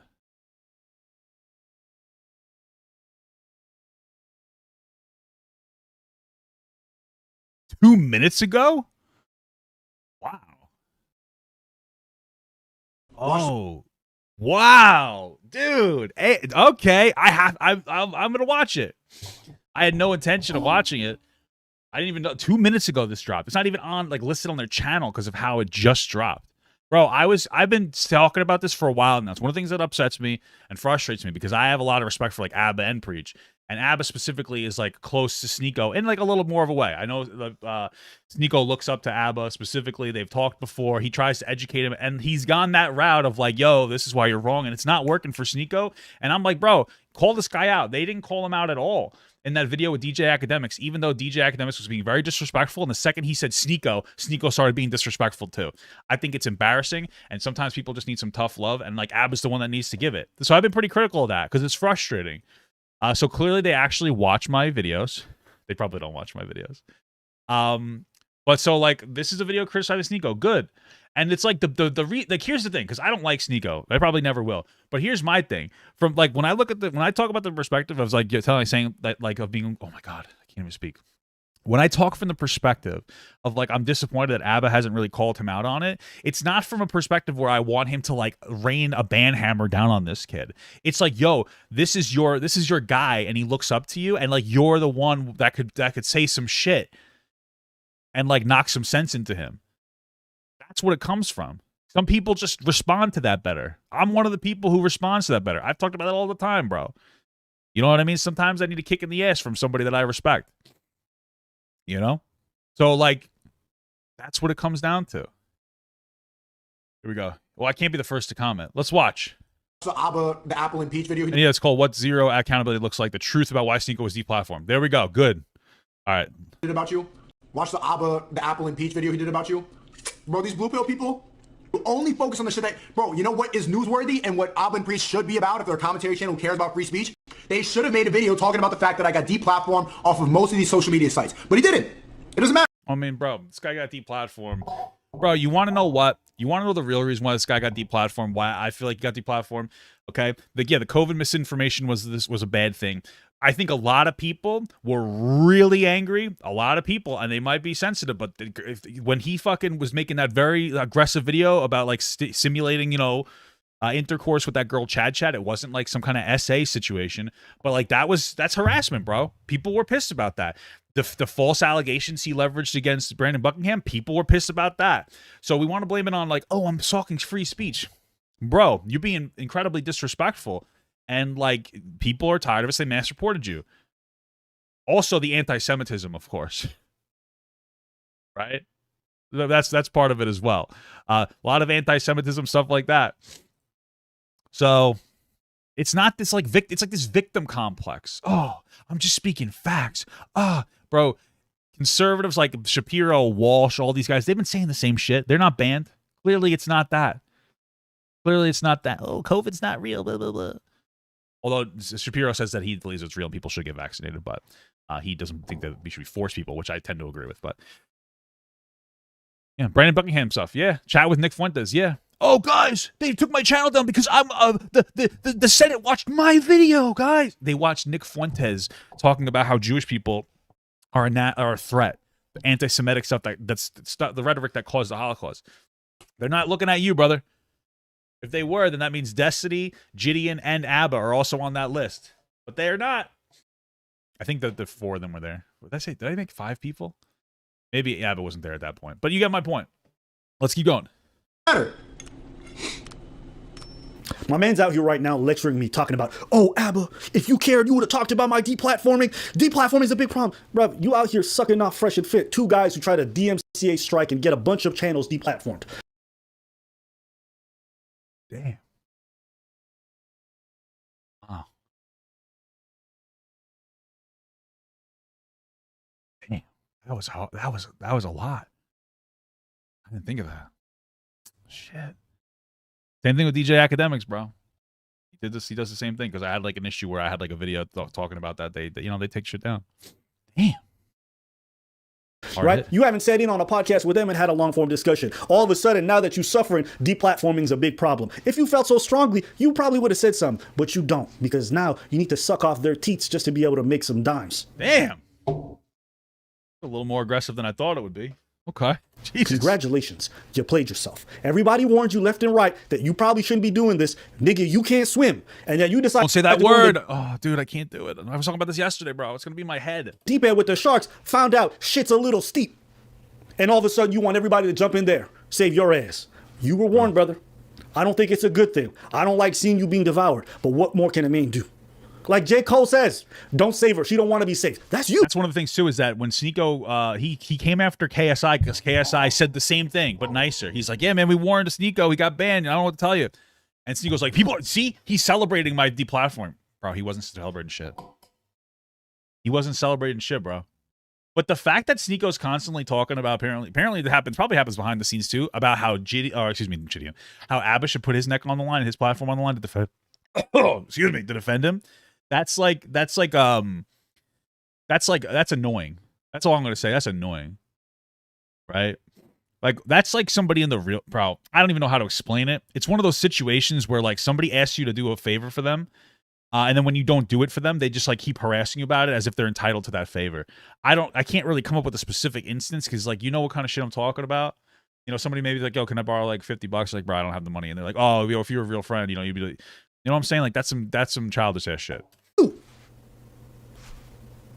Today's topic, Sneako is deplatformed. After our last video, I was contacted and basically told like, hey, why would you cover the fact that I was on Fresh and Fit and not the fact. Oh, Sneako reached out to him. Bro, Sneako reached out to him after that video that leveraged zero criticism against him. The lack of self-awareness is fucking insane. Because my criticism was like, yo, you didn't give that guy any shit. Sneako, dude, the boldness. Yo, how come you're talking about this Fresh and Fit thing, but you're not talking about my band? Damn. Yo, that's proof that Sneako is not self-aware, bro. The fact that I was deplatformed, and I was like, okay. And the reason why I didn't cover the deplatforming, to be honest with you, Sneako, is because I got some bad things to say, you know. See? He has bad things to say, and he wanted to hold back from his friend, and I can respect that. But sometimes you got to give him a hard hit, brother. No, it's true. That's crazy. Listen. By not talking about it, he made you a favor and you asked for it. No, and it was like, but there's two things that are true at the same time. Okay. One, I think the issue with deplatforming on this platform and others becoming more rampant is a problem. Okay? Sure, the fact that people cannot even be posting stuff and be removed from every social. Bro, it's not like, listen, a hot take. Even with the Ethan's deplat, even with him getting like a strike because he made that joke. I already talked about it in detail. I'm not going to qualify everything that I'm saying here. I'm going to have like 2 videos about it already. But like even that, it's like, dude, people are pearl clutching the fuck out of everything. Shit's going crazy. Sneako obviously went farther than that, but you know what I mean? Like, if I had the choice, I wouldn't have banned the guy. But like, there were some issues that this guy was doing. He was pushing around anti-Semitic rhetoric. He was being like, he was harassing other creators, like legitimately harassing other creators. You know, like he was Brandon Buckingham and Chad in different ways. You know, this is some real shit. You know, he was fucking, when he talked to Nick Fuentes, I say this all the time. You know, this Sneako's the guy who will deny every objective fact and statistic about COVID and say like, no. But then Fuentes will come on, even though they're objective statistics, but Fuentes will come on and be like, you know what, Black and Hispanic people, they're just biologically dumber. And Sneako's like, can you show me a statistic on that? And it's like crazy how like you're anti-statistic when something disaligns with you, if it's mainstream, but if it's not a mainstream thing, you'll sit and you'll listen to somebody. And that's some dangerous ass shit. Like, that's a fucking crazy standard, bro. Like, it's crazy. You shouldn't be putting up with that kind of fucking shit. And it's fucking crazy, dude. Like, I'm not for it, okay? On the other hand, Sneako being deplatformed was one of the most unsurprising things of 2022. The reason being is I was telling him this for months. I was telling him that, 1, if he keeps going on this way, he's going to lose everything. 2, that he was not only going to lose his channel, Sneako, where he's live streaming, but the main one where he does nothing. Why? Because YouTube has... You know what the third strike Sneako got on his channel? That's the funniest strike. Like the thing that actually got him to be like legitimately banned. It's because he decided to post. He did like a ban evasion thing. Like he got banned on one channel, which means you can't post on any other channel on YouTube. And so he posted an update that he's banned on his other channel. And they're like, oh, ban evasion. They pulled him down. You know, so you know, you kind of messed up there. Hey, that lesson though taught me. Now I know, because I would have never known in case I got like a ban. You know. There's a rule in place where if you're acting wild or you're doing all kinds of crazy stuff or they want you off the platform and they decide to give you 3 strikes or whatever, they get rid of everything. Why would it make sense for a platform to deem the fact that you aren't fit for their channel, their platform, that you are an issue and that you are a problem, and then let you keep another channel where you get to do a lot of the same kind of content? It's like when you get barred from a club and then you come back and it's like, yo, you're banned from here. Yeah, but I got a different fit. They don't care. They don't care. They don't care. You're banned. It's a person. So yeah, it makes sense. On one hand, you don't want to see the homie lose his money. No. On the other, you're doing shit that's going to make you lose your money. You're being warned about it multiple times. You're out here bringing out folks who are white. Yeah, I remember watching him on, I forget who the other guys he was watching. Was it Play? I don't know. I don't know what the was guy. But they were like, yeah, man, I forget who it was. Maybe you guys can like educate me or like remind me who it is. But they were like, yeah, we have some raunchy content and we put it on Patreon because we know that it's not okay for YouTube. And sometimes you just got to play the game. You know, put some of that stuff behind a paywall. Some of the more raunchier stuff. And sometimes you have to play the game. You have to play by the rules. You have to do what you're supposed to do. You know what I mean? Doesn't mean that you're like making it, you're being dishonest. Sometimes you just like, if you have something raunchy to say, put it on put it somewhere else. Because like, here's my thing. If you're like, oh, freedom of speech. So like, what's the difference between you saying whatever dumb shit you want to say versus somebody putting up porn on YouTube? Playback. Thank you. Right? It's like, yeah, you could do that. Do it put it behind a paywall. You know what I'm saying? Some things are just not fit for like YouTube, and the anti-Semitic COVID denier shit is obviously not fit. And I've said it before. I don't think that people should have got banned for the COVID denial shit. I got a strike for that actually on my channel. I didn't even know what I forgot what I had said. But like, I think that they should put something under the video, like that educates people. But like, still, you know what I mean? Like, play by the rules, bro. You know, play by the rules. White supremacists, folks who are talking about race realism, doing crazy. Yeah, now he has Patreon, but he was shaming Playback because they put some shit behind their Patreon. He's like, oh, you should do it. And it's like, you're censoring, you're doing this, bro. What do you want me to tell you, bro? You know what I mean? Crazy stuff. Your clips are showing up in the Senate. You wilded. You being warned. Hey, I let my nuts hang. I'm real. You guys are bots. Okay, well, guess what? You got what you wanted. You're out of the matrix. I'm not celebrating. I don't think it's great. But I think sometimes people got to learn their lessons. You don't want to listen to nobody? Nobody can tell you nothing? Okay. This is what happens. Some of the stuff my man was doing was wild. Can I just say something though? Like, this is one of the crazy things. So, again, I was banned on TikTok. I know I talk about it all the time. And I had like a good following. I had 2.5 million. I had like a lot of people, right? When I got banned on TikTok, I reached out to zero content creators asking them to help me out and like asking them to like use their platform to advocate for me. And I did that intentionally. I had one content creator. His name is Curly Daddy 101. I'm gonna call him out specifically. This is his channel. He's trying to do his thing on YouTube. But like, and he reached out and he's like, Papa Gut, like they fucked you over. I'm going to make videos about it. And I said, bro, don't. I said, don't even do it. He's a good guy. He's a good guy. And I said, bro, don't do it. Because I got taken down for some dumb shit I did. Whether I feel like I should have got taken, and I don't feel like I should have got taken down because I was like disengaging from the content. I didn't even get like I got like a 1 week ban like a year and a half prior to this, and then I got like I got no violations outside of that. They went right to the ban, but I was like, bro, don't try to go down with the ship. Like I'm not gonna ask other people to put their platforms on the line when I fucked up. Like that's just a shit, but like that's shit behavior. So I didn't ask anybody. I didn't reach out to any of like my friends. I didn't reach out to Curly or Joe Bart or any of these other guys that like I was friends with big platforms to be like, yo, can you help? No, man.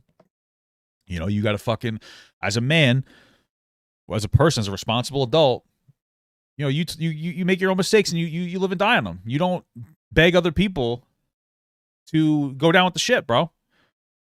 You know, you don't try to hurt their money. That's how you're supposed to do it, bro. You don't beg other people to help you out. And if you ask them and they don't do it, that's their prerogative. That's their decision. And you respect that decision. You know?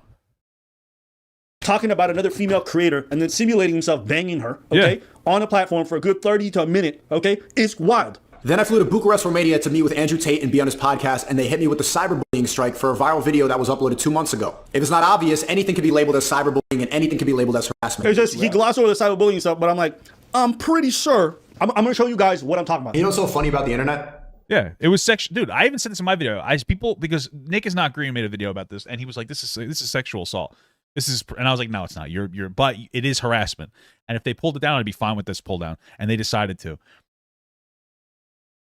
This shit was out of pocket, bro. You can't go around pretending to fuck other creators and like, oh yeah, like you can't be doing that shit, dude. It's harassment. You know what I mean? It's inappropriate. I'm fine with them pulling this shit down, bro.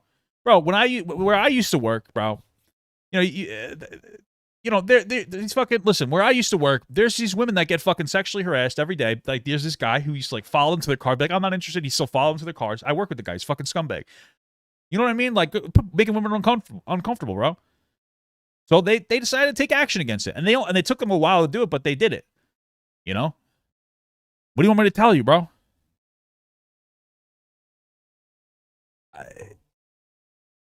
It hides the fact, and like this feminist garbage hides the fact that she's attracted to that guy making the videos. It is what it is. Girls, you can vouch for it. You know it's true. And if you want to make that comment, that's fine. Even if it's a dumb comment. But like that, it's crazy. She would. And you know what's true? What's so predictable? You could tell by the way she's talking that she hasn't been properly in a long time. And even that would have been fine, but it doesn't stop there, bro. It's been a while. So she's on the internet making this garbage video, promoting all this feminist garbage to your fucking lonely girls in the comment section. What you really need, Chad, is some yeah. Shut up with your feminism. Yeah, come here. That's out of pocket shit, bro. That's what you need. You need some sense. Fuck back into you. And you know what they're going to do right after they did that? They're going to clip that part and say, I'm an incel problematic, but you know it's true. You can hear it in her voice. She hasn't been properly in too long. And now you make they're paying the whole goddamn thing. No sense. That's what happens, man. Bro, this man simulates sex like a virgin. Okay. But moving past that. Yeah, he did that about another YouTuber. Guess what? YouTube will come down. But you cannot do it on the job in front of millions of people. I don't know what people don't understand about this. There's plenty of things I can do at home with my homies or say with my homies. I can't do it in front of y'all. I don't know what workplace you can ever exist in where you can simulate yourself fucking in front of customers, in front of advertisers, you can't do that. Get fucking fired, boy. You didn't really see what was that wrong with it. It's not like my man did something innocuous or something that's like, with this? No, a lot of this stuff was pretty clear cut. Like, yeah, you're definitely violating the rules that exist. And it pains me to say this because a young man who, if he knew how to be smarter about some things and wasn't so just like, I want to be real, you look real dumb. Honestly, that's all it is. He's not trying to be real, though. Can we stop giving him that much charitability? He's not trying to be real, bro. He's trying to be provocative. He's not trying to talk about real shit because if he was, then he wouldn't let like dumb shit get in the way of his message. He's just trying to be a provocative, antagonistic asshole. I truly think that this kid just hates women now, and he has like a real issue with women. He blames everything on women because of like the relationship that he had with that girl that like he watched her have sex with another man. And I'm not even saying that to be dismissed, to be disrespectful right now. I'm saying that to be like real. Like this guy's life ideology like shifted like heavy. Like he was already more conservative and all that, which is fine. But he shifted towards disrespectful and like hateful towards women in mainstream after he watched his girl get fucking railed. And like it fucked his brain up. And like now he's taking it out on everybody. So like this guy, you know what I'm saying? Like, you know, he let that it's the same as fucking Dura. It's the same as all these women. Like this is the same as the women he would call out that are like, I hate all men because they had bad experiences with men. He's the same thing.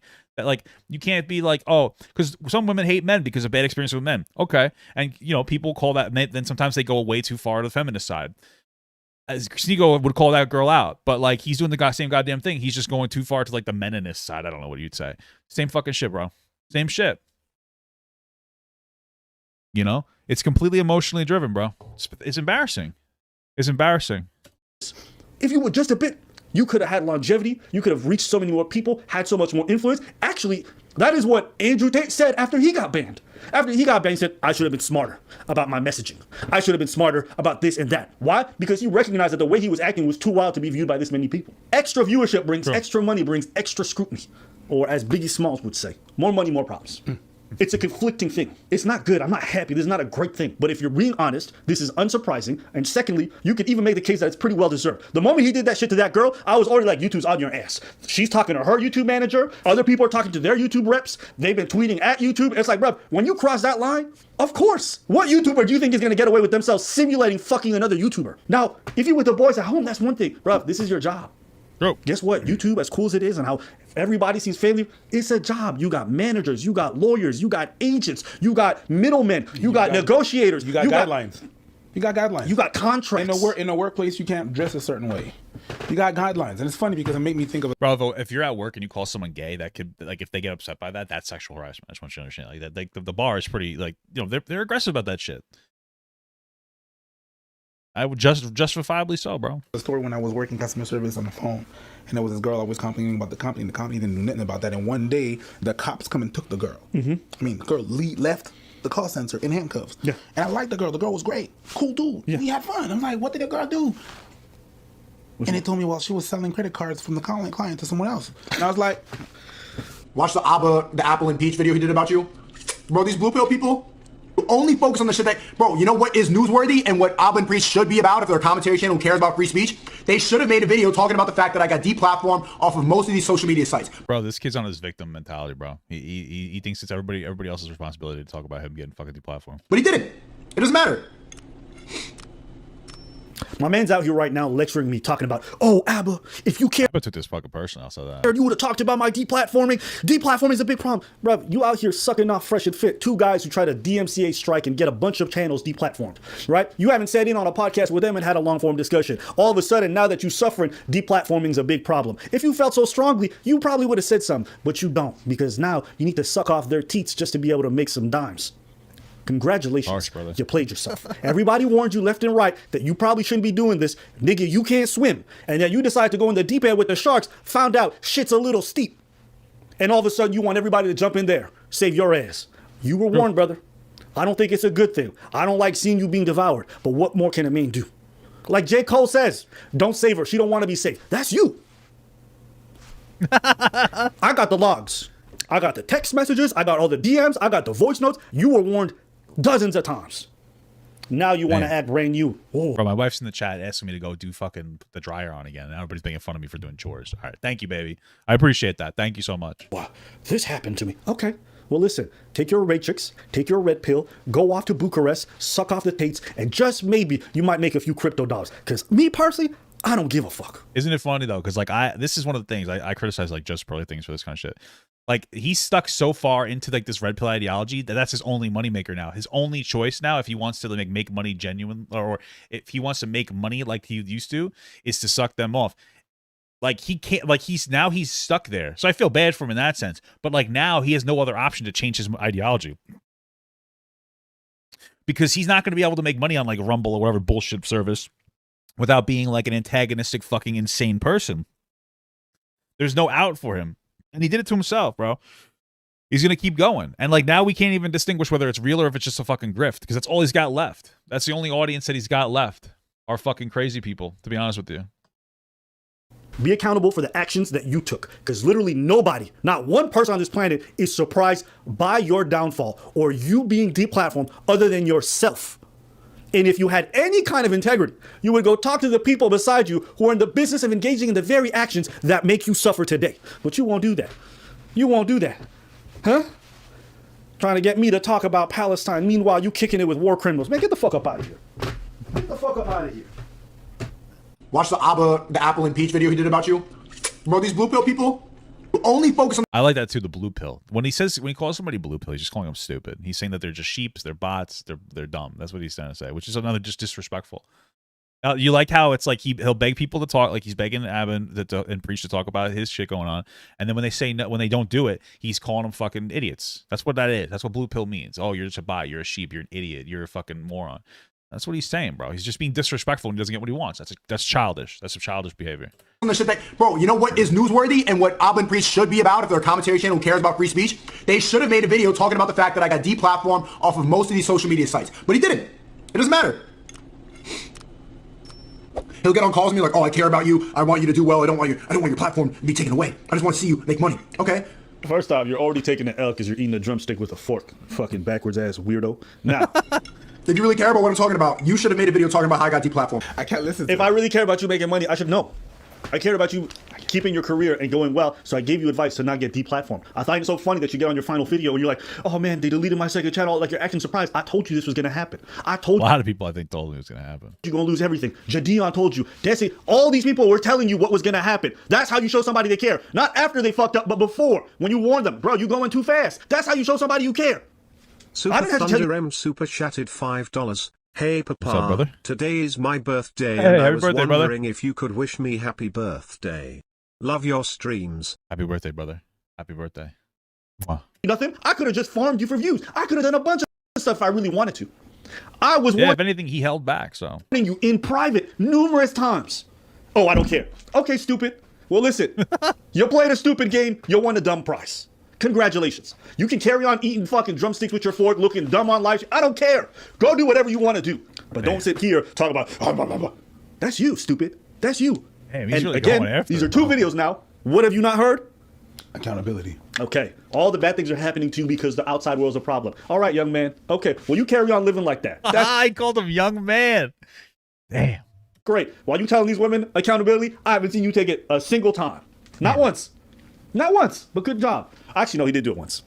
When the Muslims cucked him into apologizing. Yeah. And he had to go religion. Now he took it. He gained up. Yeah, what are they talking about with that? About to smack him. Yeah. I love Jews, though. Stop. Hold on. New rule for you, Sneako. Right? No rule for you. You are not allowed to make fun of any religions on my stream until you make fun of Islam. After you do that, you're free to make fun of whatever you want, okay? Look at his face. Look at his face.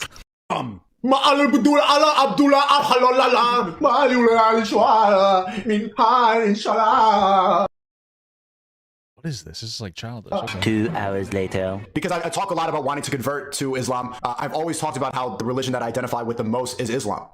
No, brother, you gotta. No, that's it. I don't have anything to joke about Islam. It's a perfect religion, very peaceful. They're very accepting. I have nothing bad to say about that. Nothing. Damn, what a fucking hypocrite, huh? But love for all religions. I love all religions equally, actually. I love Judaism, Christianity, Islam. They're all great. No, you don't. You fucking talk shit about Judaism all the time. You think that they're fucking running the world and you promote conspiracy theories against them, you fucking dumbass. They're all great. I keep seeing this meme in my head. You know, like those cucked porn videos where Sneako's just sitting in the corner and there's a Muslim man just fucking his values?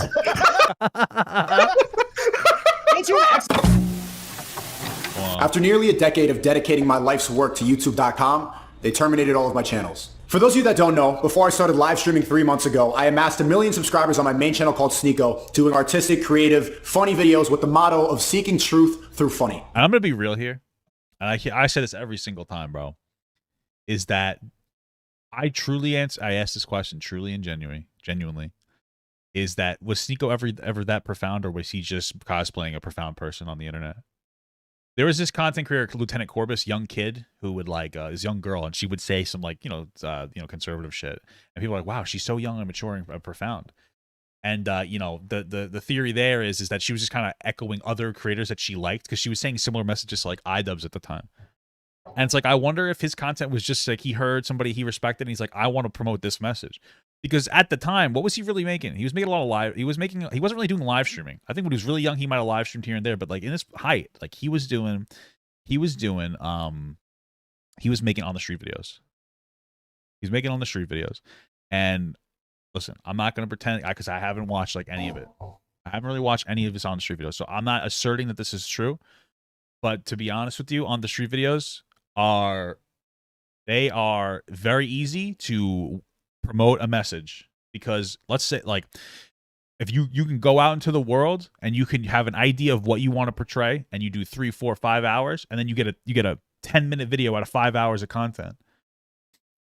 And it's because a lot of people fundamentally doing these fucking on the street videos, they're looking for a specific ideology or to promote. So if you're on the street and you're looking to say feminism bad, you ask some questions to the women, most of them are going to give you normal person answers, and then some of those women are going to say some out-of-pocket shit, because some women are fucking crazy, just like some men are crazy, right?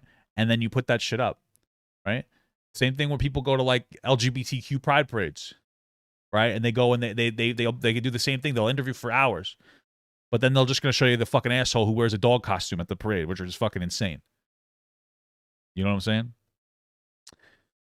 It's the same thing with like the, you know, stuff on like, I don't know, the Daily Show or the Colbert Report, where they go out and they do interview Trump supporters. They find the dumbest fucking Trump supporters that they can to make them look as dumb as possible. And they're like, see, this is all conservatives. I'm just saying, dude, it's very easy to get for this message to happen. And I haven't watched it, but I truly wonder if once he just started live streaming, people just started to realize that he wasn't like this profound individual that he pretended to be. He didn't have control over what he would, you know, once you go onto that live stream platform, people are, wait a minute, you're not this guy that I thought you were. You know, now you're putting everything out into the open. It's, you know, you can't keep the character up. Thank you. Someone said, yes, I do know what you're saying. I know I say, you know what I'm saying a lot. I'm sorry, okay? You fucking asshole. Yeah, you know what I'm saying? Yeah. Then when I started live streaming on my second channel, Sneako, I quickly grew to 850,000 subscribers in a summer. They had to do something. The theme of my live streams was labeled as Red Pill, which a lot of people on the internet misconstrue as some pickup artist, misogynistic, women-hating, when in reality, the analogy... Yeah. You literally said to me you don't respect women. Like, yes. ...comes from the movie The Matrix. The Red Pill meaning is the truth. Since the beginning of my streaming, the mantra I kept repeating to my... It comes from a movie? Could you imagine, like, looking at a movie and thinking that a movie that was made by Hollywood was an actual representation of, like, escaping the Matrix, like, escaping the magical Matrix? You know what I mean? It's like, guys, we've been brainwashed. So here's this... We've been brainwashed by Hollywood. They're all pedophiles. So... But I know this because of the Hollywood movie made by those people I say are pedophiles. A red pill. Isn't it kind of silly? You're fanboying a movie so hard that you think that it's an actual whole fucking ideology, bro. It's actually crazy. Chat was that freedom of speech is dead, and if they censor it, it's true. And since if they censor it, it's true. That's such a dumb thing. That's anti-mainstream. This isn't like an intelligent take. It's an anti-mainstream take. All he's doing is anti-mainstream. If they censor it, it's true. All right. That means if somebody goes around and says some says racial slurs to a person of color, that must be true if they censor it. You know what I'm saying? Like, it's dumb. It's just dumb. It's dumb. It's a dumb thing to say, bro. Then they got me for 3 strikes, and that's why they terminated everything, not just my second channel, but my main channel and any fan channel with my name in it. So I posted a YouTube short on my main channel saying, hey guys, I can't stream for 2 weeks. I'll see you soon. And YouTube hit me with the circumvention strike, and that's how they were able to delete everything off the platform. It's an excuse. Okay, you saying it's an excuse isn't accurate.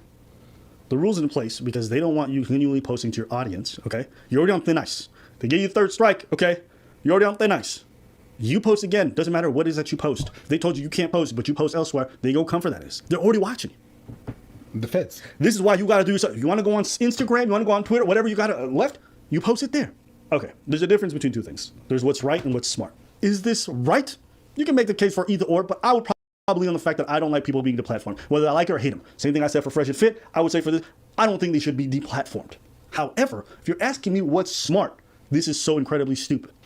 Here's the thing. It's like one of those things where, like, fundamentally, I think there's a high bar for deplatforming.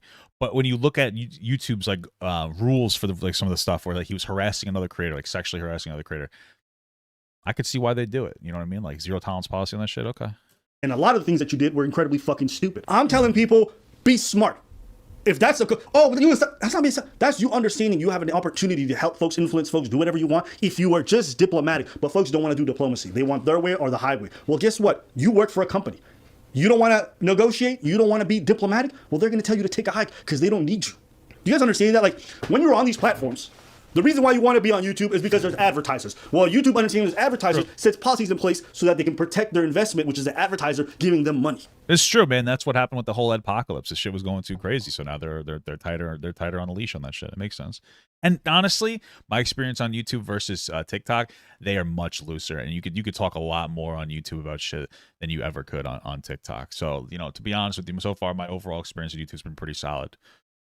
You come in and you jeopardize that. Hopefully that doesn't bite me in the ass. Then you think you don't have to negotiate with them or give ground on anything. Take a walk. You work for YouTube. You work for YouTube. They have more power at the table. Listen, I don't know what job. In the things that you did, I don't know what job would have given you 3 strikes.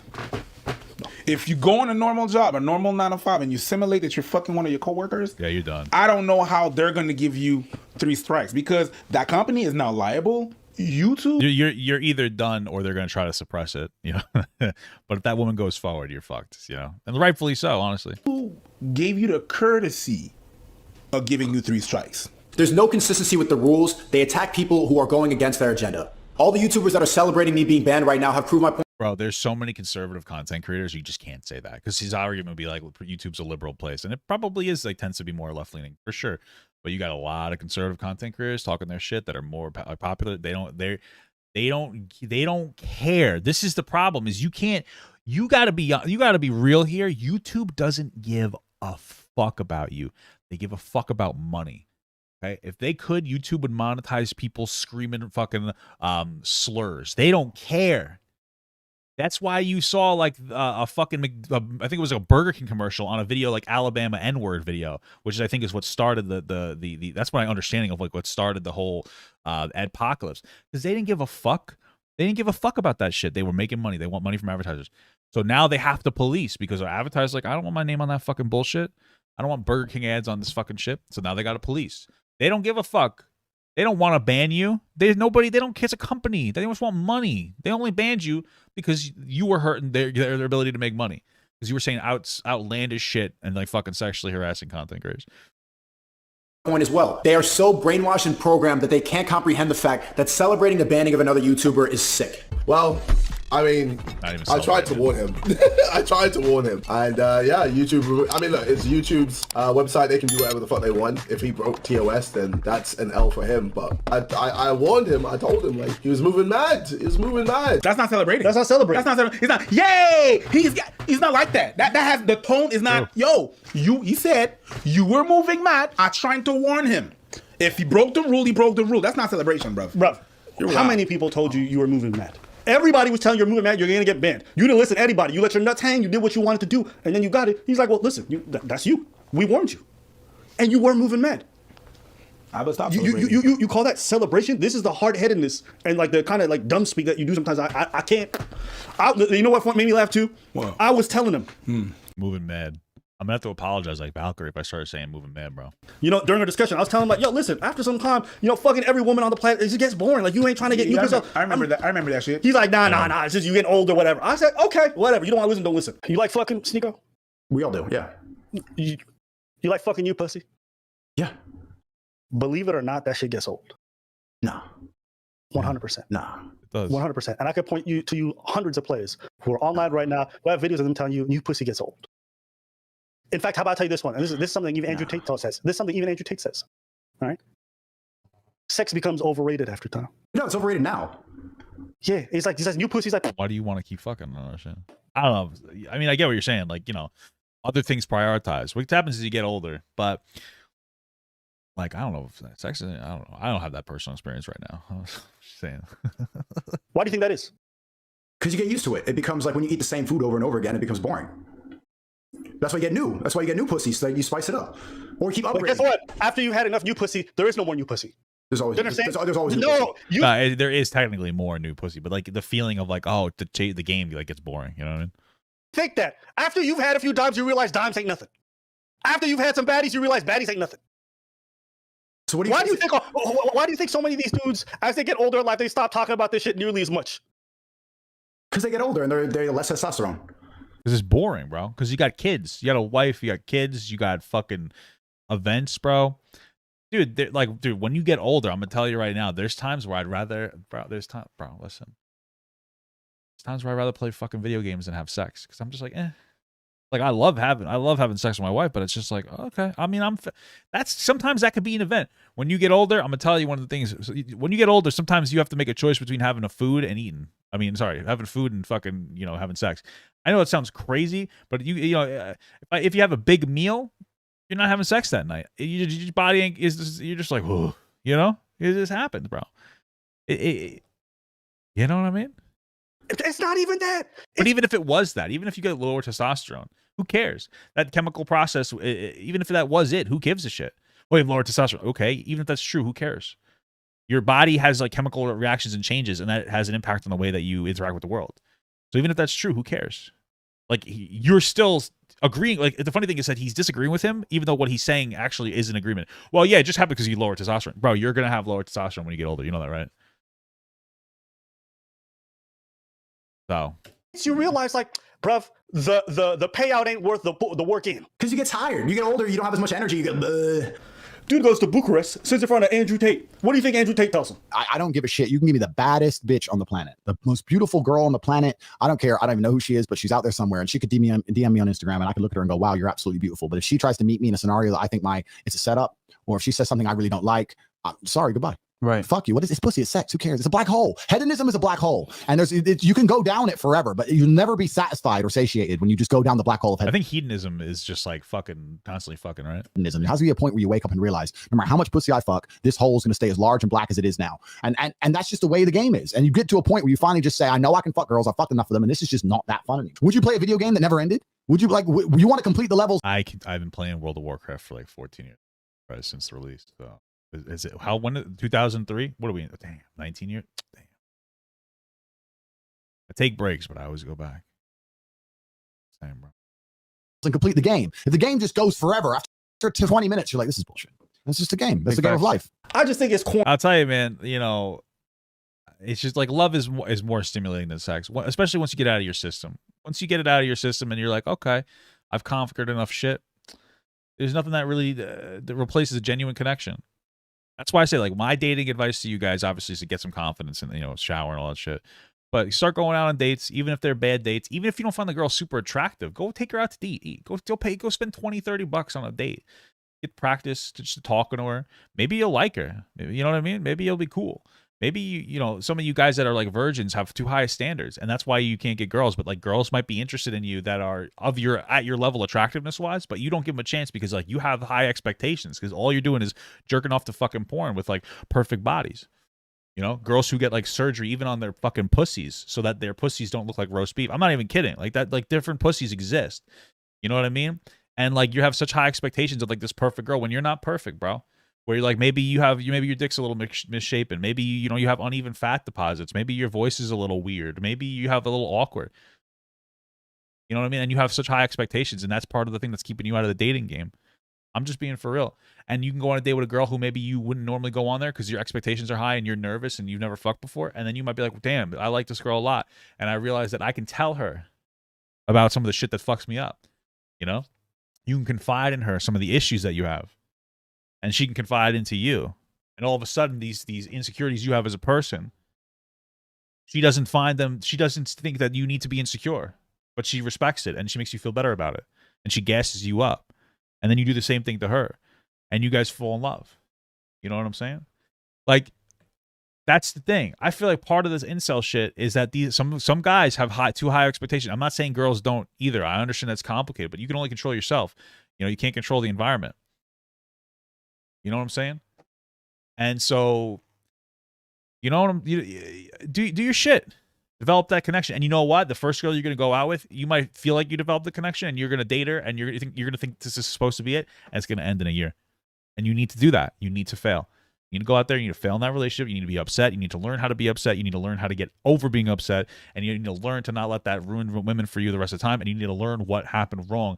And you're going to learn that they had boundaries you didn't want to accommodate and that you had boundaries they didn't want to accommodate. And now you know next time when you engage in another relationship that what those boundaries are, what you want to set, what you're willing to concede, and who you're compatible with. That's dating. Go out and just, when I used to date, I'd would date girl. I've had like a lot of sex and I would date a lot of girls, but I was always dating them.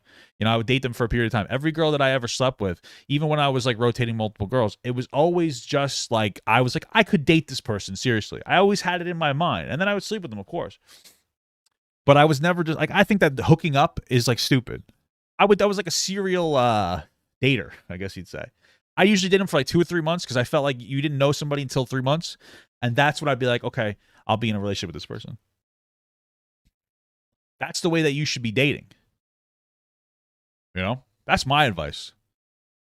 And you'll sleep around a little bit. You can get some of the sow your wild oats, wear a condom.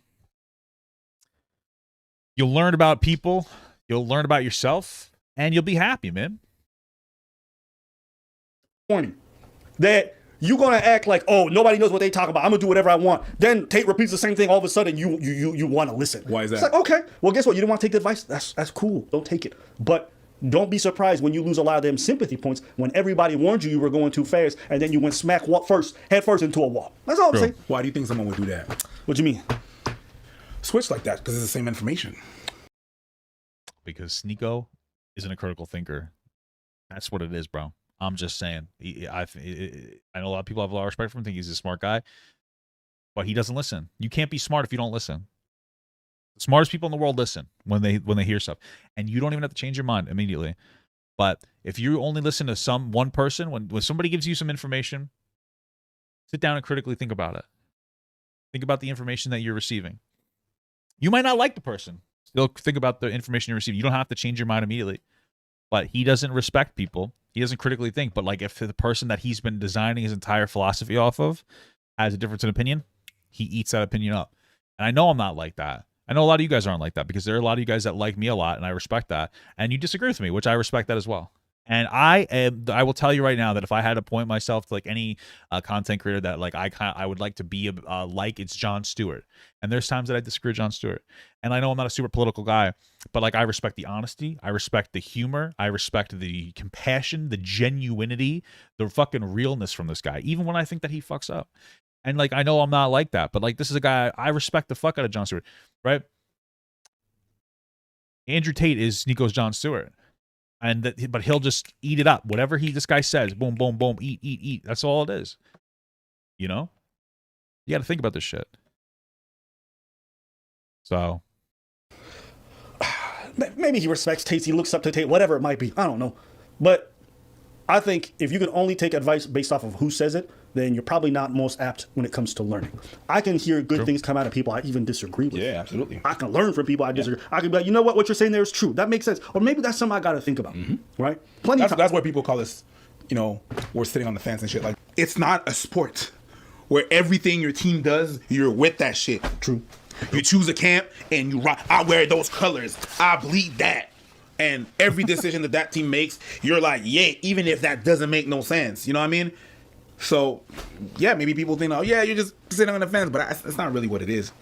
The government is watching me. The senator of Michigan played my clip of a stream. The committee, the chair of Homeland Security said that I'm a domestic threat. And that bro, even it's late. They didn't play his clip, bro. They played a clip with him in it of Nick Fuentes being anti-Semitic. I'm encouraging violence. So that we all understand exactly the And then he cuts that part out to make it seem like it's all about him. Of extremist I watched content this video. I watched the Sneako video, his final message. Just Google Papa God Sneako final message or look up on YouTube. Are discussing today, and I'd like to take a moment to show a few examples, if you'd check the screen. And he just showed the part. They just showed the part. He cut the part out where it said Nick Fuentes said it. Because they literally, in that Senate meeting. You'd check the screen. Right after he said check the screen, what popped up was the name Nick Fuentes, et cetera, et cetera, et cetera. He cut that part out to make it seem like it was him. He cut out what Nick Fuentes said about Jewish people, and then he just played the part where he was like mocking Jewish people. It ain't about you, bro. Sneako is not even the side character in the main character's story. All right, Sneako is a support character that got a few too many episodes. That's the reality, bro. He's the support character that they left in a little bit too long because they didn't know how to kill him off. I'm just saying, like, you're not that important, bro. Once you realize your place in the world where you're not that important, that's when you're gonna have a great time in life. That's why, hey, I'm not that important. It's always good to be humble. This guy ain't humble. He's a big fucking red flag. He doesn't listen. He doesn't critically think. He's not humble. You know, he has a victim complex. He's fucking antagonistic. He's disrespectful. You know, like, what do you want me to tell you, bro? You're a walking red fucking flag. What really happened is... Hold on a second. What's that last part?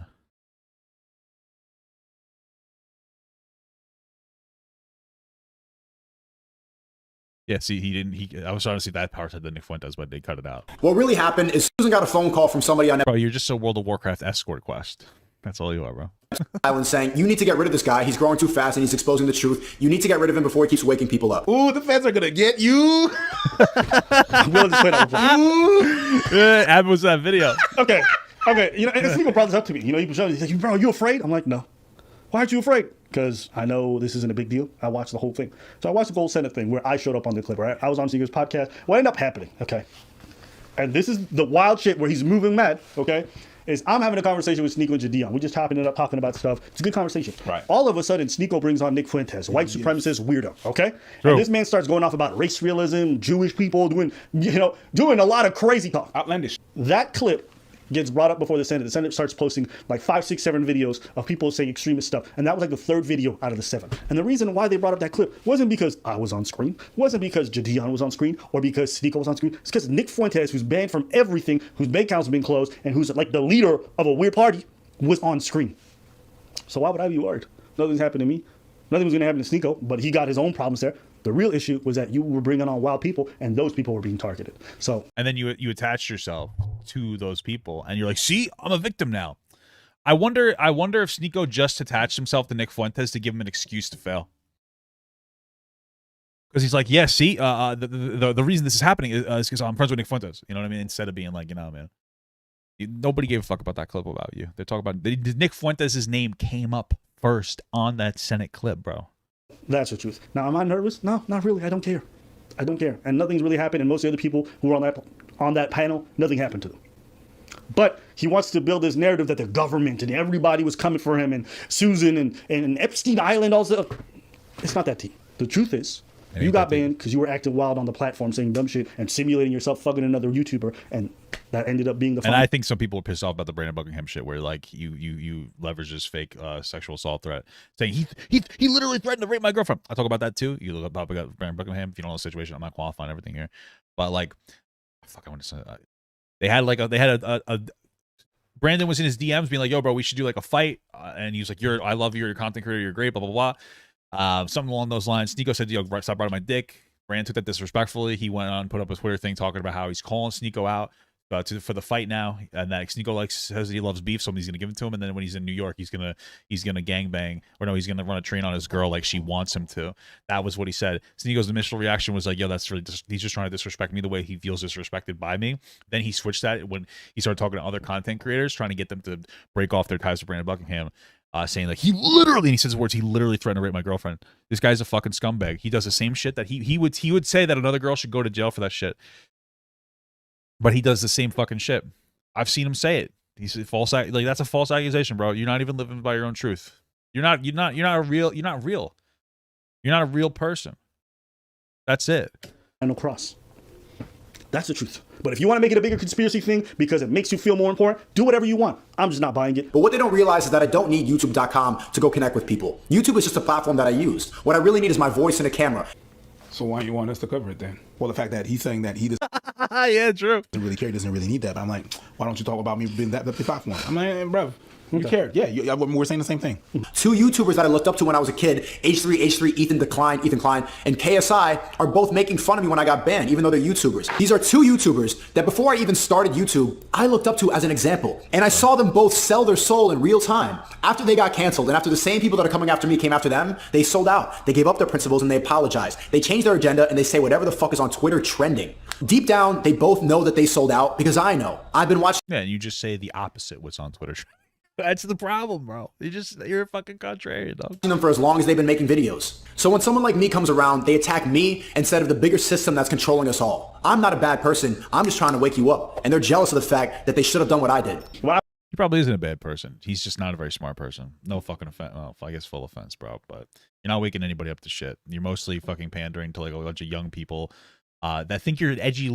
Dude, you know what? When it comes to somebody like Andrew Tate, I can definitely see why some young men who are feeling like beaten down by the system in place could look at Andrew Tate and go through all the bullshit and be like, yo, this guy has some good messaging. I could see that. I could see why you would do that for Andrew Tate. I can. There's nobody who's following Sneako because he's giving good advice. Because they're following Andrew Tate. Sneako doesn't, there's nothing profound about what this dude's saying. He's just fucking Andrew Tate light.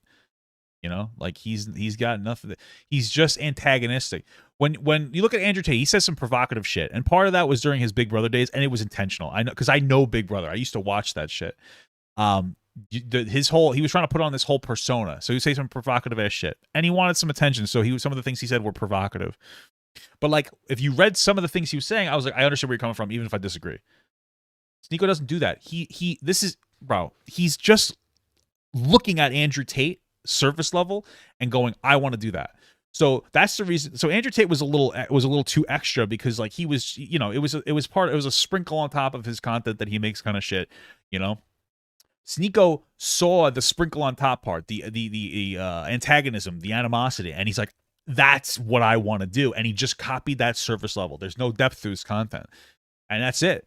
He was just parroting that shit. That's all it was, bro. That's what I'm saying. He's just a copycat. He doesn't understand the depth of it. He's cosplaying. And I think that's always how he's been. Even when people are like, I respect your content, he's probably just cosplaying another content creator he respected back in the day. And I could be wrong about that, but to be honest with you, based on the way that I'm seeing now, he's probably just what it is. And that's how you burn through all that in charitability. But you're still got a little bit of it. That's why people like Abba were pulling punches from you before. And I could respect the friendship angle. I can. But like, that's why people were pulling punches on you. They were criticizing you, but they were like, yo, you got to stop with this shit. Blah, blah, blah, blah. Right? Because they thought that you were genuine in the past. And you want to know what? I don't know that you ever were. Could be wrong. But I find it funny that a lot of these guys get up on these platforms and do I think that Andrew Tate has depth? You think Andrew Tate has depth? Bro, like, not for nothing. Like, truly speaking, if you're just sort of coming into the stream, then maybe this is why you don't understand where I'm coming from. But they played a clip where Andrew Tate was talking about how, like, basically you get to a point where you want to start developing, like, more deep connections in that, like, chasing pussy because something that's old. And I look at Andrew Tate as a 35-year-old provocateur, honestly, with some messaging that can be decent, who's looking for love, and he's having struggles finding it. He's struggling to find it. Because he's spent his entire, like, you know, developmental period chasing pussy, right? And so he's saying some real shit. That's some deep shit. He's not pandering at that. He's telling people like, yeah, you know, it gets old. So there's some depth there. There's some depth there. So like, yeah, I think the guy has some depth. You can disagree with me, but that's like, I think that's a supporting argument that's even shown in this video that shows that guy's got some fucking depth there, right? Always preach all this stuff, but never take it for themselves. Cool. You the one messed up right now. You the one suffering all these negative consequences, but you can't see how you played a part in all of this. You don't see the part that you played in any of this, okay? I want to see these young creators do well. And a lot of them are doing supremely well. And I think it's dope that I watch these guys grow beyond anything I can even imagine. And I want to see them make all the money and change their lives, change their family's life, change their whole fucking lineage's life. I want that for them. If they just move a bit smarter, they can avoid losing that opportunity. That's it. That's it. After that, have whatever. I vehemently disagreed with Sneako for months. And I was telling him, I disagree with like the vast majority of what you be saying because I think it's stupid. But I still gave him advice to not get deplatformed. Why? Because even though I don't see eye to eye to you, I still want to see you do well. You didn't take that advice. Now you say I'm not supportive. Okay. You know what fake people do? Fake people will sit there and tell you, oh, keep going, even though it's leading you to your doom. Bro. That's what fake people do. I told especially if those people can get some clout off of you by saying keep going, keep going, keep going. It's true.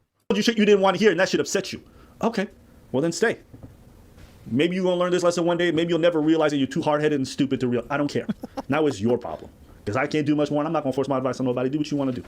Anything else? Oh, no. No? How do you feel as a beta boo pill? You know what? What? You would have said that a couple of months ago, a couple of years ago. I'd be like, I'm not no, but sure. Who cares? How do I feel? Platformed. Yeah, that's a pot thing to say. They should have ended it right on that line. That would have been fucking killer. Hey, okay. Hey man, listen. Okay. Hey, it's crazy, man. Man gets deplatformed and you realize how badly he wants to be plugged back into the matrix. It's crazy. Right? You crazy? TikTok, yeah. I mean, go be unplugged. All right, man. Yo, listen, here's my thing. I respect that video a lot because that's one of the criticisms I've had of AAVE for a while. You know what I mean? I feel like people are treating Sneako like a fucking kid. And I know he's young, but like, you know, it gets to a point where like, goddamn. But that was some tough love. You know, they tried the gentle love first. Didn't seem to work. Now they gave him some fucking tough love. You know, maybe Sneako will respond well to that. And 2 years from now, Sneako might be able to come back. A year or two, I don't know, some period of time. He'll be able to come back with his new platform, being more honest, saying maybe some more manosphere stuff, which I'll probably disagree with, but being more honest, not just trying to be provocative. You know what I'm saying? Maybe he'll have, and maybe he won't get the same million views, but maybe he'll get some good views. Maybe he'll be able to make a really solid career. Good for him, bro. Maybe that'll happen. You know what I mean?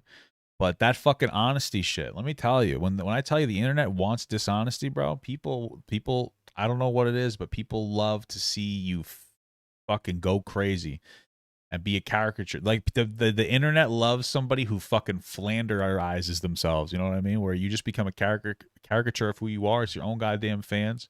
They like some base take that you make one time and they want you to be that fucking person forever. I'm going to tell you right now, that's how everybody wants me to be when it comes to every content creator that I've criticized before. And it's fucking, you just can't do that shit. You know? I'm going to bring up Ethan again. Like, you know, with the whole joke thing that he made, they expected me to have an anti-Ethan take, but I'm not a fucking caricature. Like, I'm not going to say some shit that you want me to say because you expect me to say it. Go talk to a mirror. I'm not here to fucking tell you what you want to hear. And Sneako went down that trap. And it's easy to go down that trap. I'm telling you, they don't TikTok. I get it. But like you gotta get your shit together. You gotta speak honestly and truly and stay consistent morally, and you're solid, bro. And you're not even gonna realize that you're doing some dumb shit. But like you gotta stop caring about your audience. I'm not trying to be rude. I care about, like, I appreciate, respect everybody who watches my content, and of course who shows up to my lives, and I respect that, and I really appreciate the people who are interacting in my chat, and I love the back and forth, and when people, you know, say some shit about me, like, hey, Pop, I disagree with that. I always respect that, but you have to not care about what you have to understand what it means to care about what some people say. You know what I'm saying? You have to listen to some criticism, which I do with my audience. You have to acknowledge unintelligent dumb fuck criticism, because some people are just saying dumb fucking shit. You have to acknowledge when it's dumb. If there's no actual criticism, if it's disrespectful, if they just parrot some stupid fucking point, you know not to respect those people. And you understand that just because people disagree with you on a video or on a take that you have doesn't mean that you just fundamentally change your entire ideology. You can sit there and you can think about it, but you want to know what? Sometimes you just got to double down if you feel like you're truly right and you feel like you're being honest and consistent, right? There you go. Pop, I only care about what Jesus says. I respect that. Creepy S super chatted $4.99. Did you see H3 tried to dox Amouranth husband but doxed the wrong guy? Is that a real thing? Did you show me anything for that? Hey, thank you so much for the membership. We talked about the Ethan thing earlier today. If you want to scroll back in the beginning of the video, or I'll put it on leftovers or something. Well, I will put it on the leftover channel like tomorrow, so you can do that. Before I talk about this situation, with Ethan potentially doxing a content creator or Amouranth's husband, I need to see some proof that he actually tried to do that. And thank you for the membership, by the way, Curtis. I really appreciate that. Because I feel like that's just saying something that without like any proof. You got to show me some kind of fucking fact. Can you guys show me something? I'm gonna go to the bathroom, find what you can find, and I'm gonna go turn the fucking the dryer on. Like my wife asked me, and then we'll see what you got. We'll see what you got. Then I'll give you my take.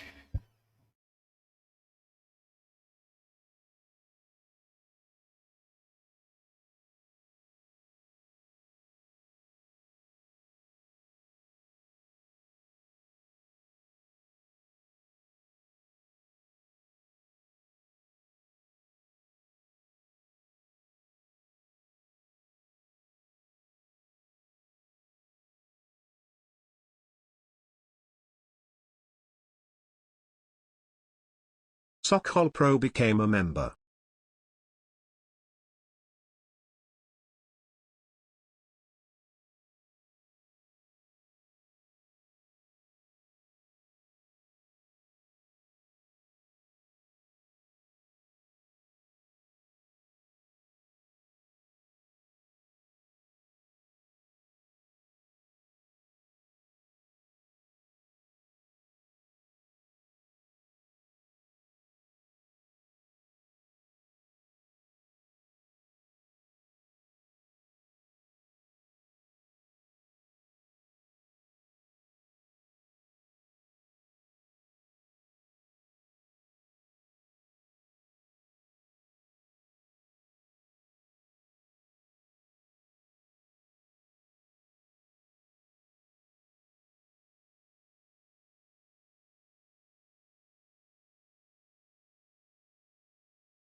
Turned the washer on for the dryer on for my wife.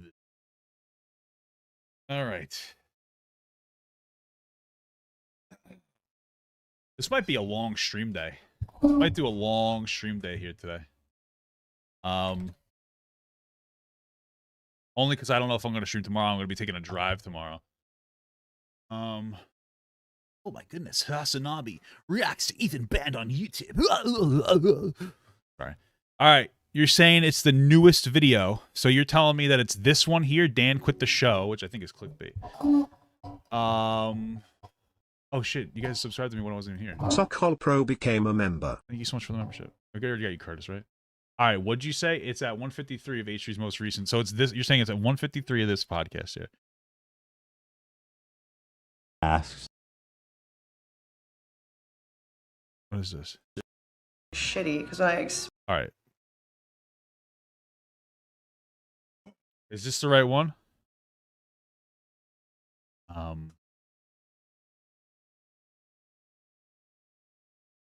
don't think it's this one? It says Amouranth. I don't think Dan quit. I think it was clickbait. I don't really know. Are you saying that this is the one?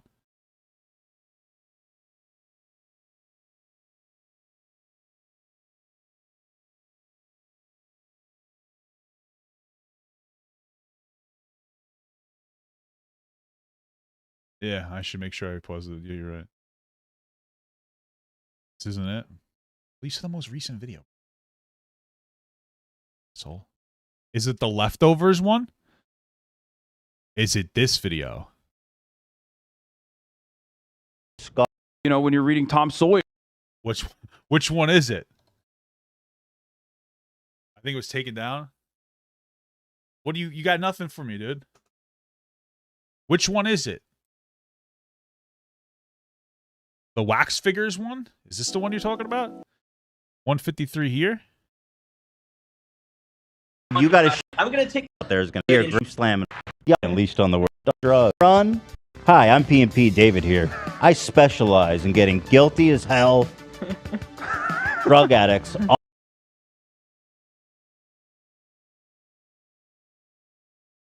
You just told me what, Chris? That was it. What the fuck? Which one is it? Is it? It's this one. Is this the one you're saying? Oh, it's the most. Bro, I got 18 different people telling me 18 different things. People are saying it was taken down. Oh, I just touched my glove. People are saying it was taken down. People are saying this. Blah, blah, blah. Are you saying the one that, like, he makes the Jewish joke? And it was taken down?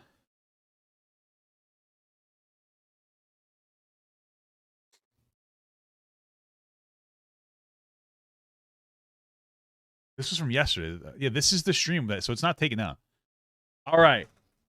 Their most recent video. I don't think it got removed for shit. I don't know. Only because, like, this is the video. No? Maybe they edited it and re-put it back up. All right. All right. So somebody popped in here and they left this message. Okay? Creepy S super chatted $4.99. Did you see H3 tried to dox Amouranth husband but doxed the wrong guy? Well, apparently that's the claim. That sounds preposterous to me. I doubt that it's true, but they're saying look at about 153 of this video. So I'm going to play this video here. I think this is the correct one, right? Hopefully I got that right. Streamer staying in it all up and down the floor. And so, just feels very shitty because when I expressed clearly I had plans in place to quietly deal with the situation at home, didn't really appreciate that. Who didn't? Her husband? Situation feels very shitty because when I expressed clearly I had plans in place to quietly deal with the situation at home, didn't really appreciate that. Let's see here. She says that this dude, it was pretty weird how he was tweeting out the whole time, like without her consent or permission. Are you talking about her husband? He starts going free Amouranth. Does it make sense? And then he took this weird photo. It is. Everybody's. You guys are going crazy saying this is the one. This isn't the one. Of her and the police, and I guess her husband. And he says, "Does it make sense now why I had to stream on Kate's channel all day Saturday at TwitchCon?" So he was streaming against her will. Is that what happened? No, he is her cameraman, and so when things happen with her husband, she'll mute it or the stream keeps going and she is preoccupied. So he continued streaming. But he wasn't like an online personality. Also for the skeptics, here's a picture of Amouranth locked out of her hotel room and the 911 call I made while he was yelling at her on Monday morning, 6 a.m. Do you find this picture like why are you posting that, or is that? And why'd you take it? Yeah, you took this really weird photo, bro. Why did you even take? All right, listen. I found this video here. Is this a video? It's only got 2. I don't even know.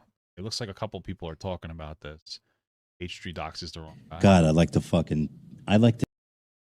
Dude, this is like, this is insane.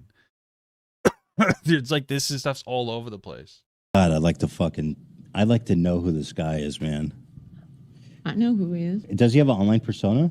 No. He's a music producer and songwriter. Yeah. God, I hope that man's life is ruined for this. I hope so too. Who are they talking about? Are they talking about her ex-husband or her husband? Someone says, "Why are you protecting the abuser's identity?" I don't give a fuck. Give me his name. Nick Lee. Yeah, I don't give a shit. I want this guy's life ruined. Are you kidding me? Yep. Nick Lee. Oh, is this him? Yeah, I would just be cautious. That's not him. You don't want to send a mob after the wrong person. Oh, is he a bodybuilder? He's a producer. He was a bodybuilder in the past. This Chad ass, is he Asian? Mm-hmm. Yeah. I hope his life is over. Fuck this guy, bro. I'm so glad we actually found his identity. Are you guys 110% confident this is the right person? They're talking about me? Yeah.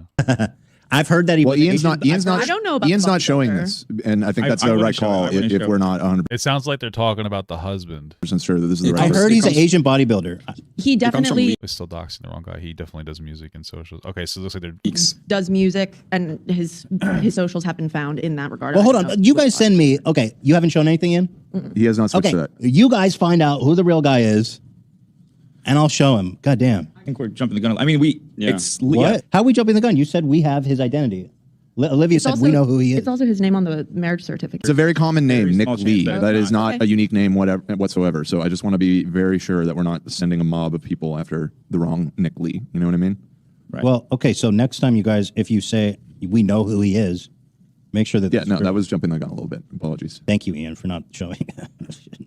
Should we worry about what is best for Amouranth? Like maybe she doesn't want to show him. Someone. So right there, that's actually what I was gonna say. Listen, if Ethan doxed the husband, he's still in the wrong.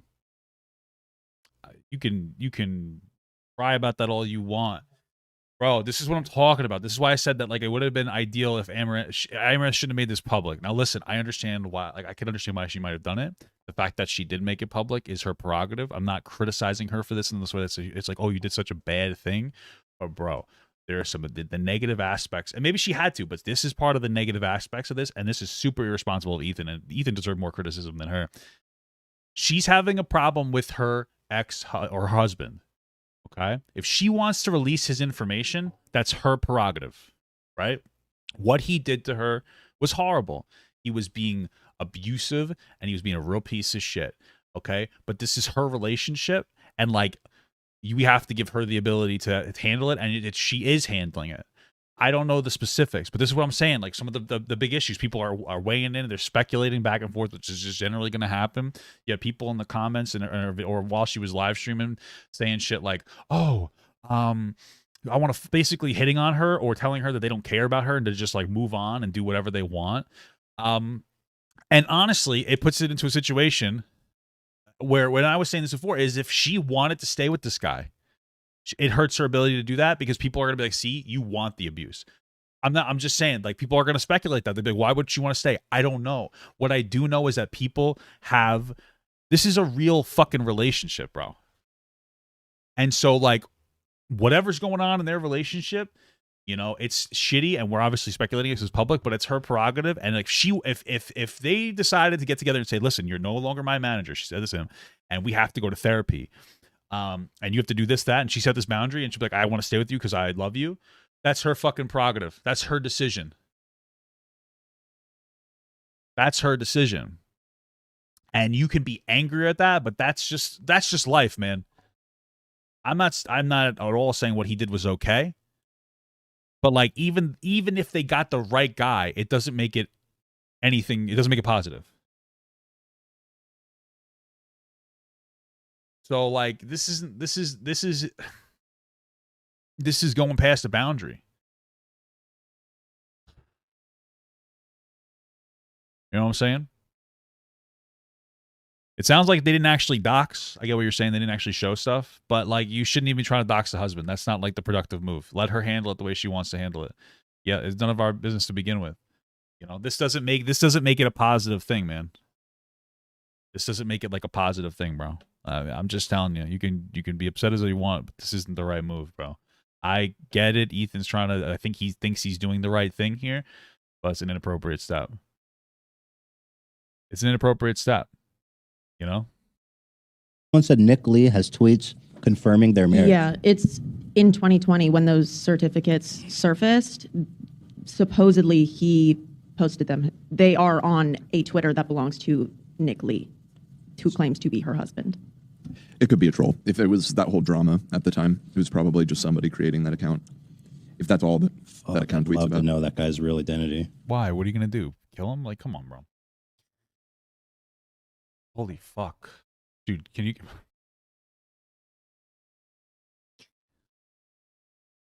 I'm in listen to my comments. It's not even about the Ethan thing. I found, bro, somebody stop spamming my fucking chat about watching the new Abba and Preach video, because if you were in the stream for longer than 2 seconds, I watched it before this segment for a fucking hour, bro.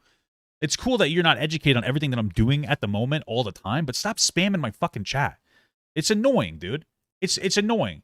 Bro, check this out. This is my live stream. That's all you have to do. Instead of spam my fucking chat, is click a button. Scroll backwards. You can see some of the stuff I talked about on my stream. It was like an hour-long segment, bro. Look at this. Look at this. Come on, man. Stop. It's cool that you want to recommend the video, but you said it like 4 times in my chat. Stop doing that. That's immature. You're being immature, bro. You're being immature. You want to pop in and be like, bro, you should start this new video? I saw it. I'm going to respond to it when I do. But don't keep saying it. I'm in fucking goblin mode. Like, come on, dude. You gotta... We're in the middle of another segment that I feel is more important than that segment. We're having a real-life conversation right now, and you're spamming me about fucking Sneako. Come on, man. You don't have to spam me. Say it once. You don't have to say it like 4 times. Okay? Unless it's like 4 different people saying it one time, and I'm just like, then I'm sorry, but like, relax. Okay? I'm sorry. I'm fucking like, it's... I'm sorry if I was coming off a little mean. I'm sorry. I just like, fuck, man. You know? That the spamming in the chat, it comes off as like you feel entitled to my constant attention. Like anytime you feel a particular way, you know what I mean? There's people who've been in here for like 3 hours or whatever. You know, and they're putting their input, and like they deserve to be recognized for what they're saying. You know what I mean? And you pop in for 2 minutes, you're like, you watch. Okay. Same, bro. Come on. Dying to know who that is. Oh yeah, that seems sus. You're right, Ian. Well, we know his name is Nick Lee. We just don't know. His name is Nick Lee, but again, that's like it may not be the body. One of the most common names you could pick from. I think Muhammad is the most common name, no? Like the world's, but okay. People that are saying that and sharing that account, I'm actually timing you out. That is literally a dox account that you're sharing in our chat right now. So please stop spamming that. That is not his real Twitter account. That is meant to reveal their address and it doesn't seem like they doxed for shit. Private information. And I just can't wait to see his face, man. Why? Is it illegal to ship shit to somebody? I think so. Yeah. Well, what kind of shit? Everyone else quickly says yes, except for Olivia. But like, what would the legalities be if it were like, is it written? How does this help Amouranth? That's the question I'm asking. Like, I want to know how does this? How does it help Amouranth to send shit to her husband? I'm just being real, bro. How does it actually help her in her situation to do that? You know what I mean? Like, how does it help? Like, when I'm looking at the situation, Amouranth, my entire from like I'm trying to look at it from like what's best for her, not like what might make me feel better. You know what I mean? If we find out that this guy is, can we ship him shit? I'm asking hypothetically. I'm not, of course, doing it or encourage anyone to do it. You are. But that'd be, if you just received a package and there was poop in it, that's just kind of. Trust me, once it's public, he's going to be getting more shit than one man can handle. Not for me. Yeah, let's contribute. No. Not for me. What the hell are you talking about? And I don't want anyone to ship him a box of their homemade feces. Ethan's not a horrible person for this. Dude, the thing. This is the problem with this is bro. It's Ethan's fault. I'm not. I don't want to blame Amouranth shit because this is Ethan's fault for what's going on here. But like, dude, it's immature and it's lack of understanding of like a boundary. Like Ethan is too terminally online. This isn't the way that real life adults do this stuff. You know what I'm saying? I'm gonna mute this for now. But thank you, brother.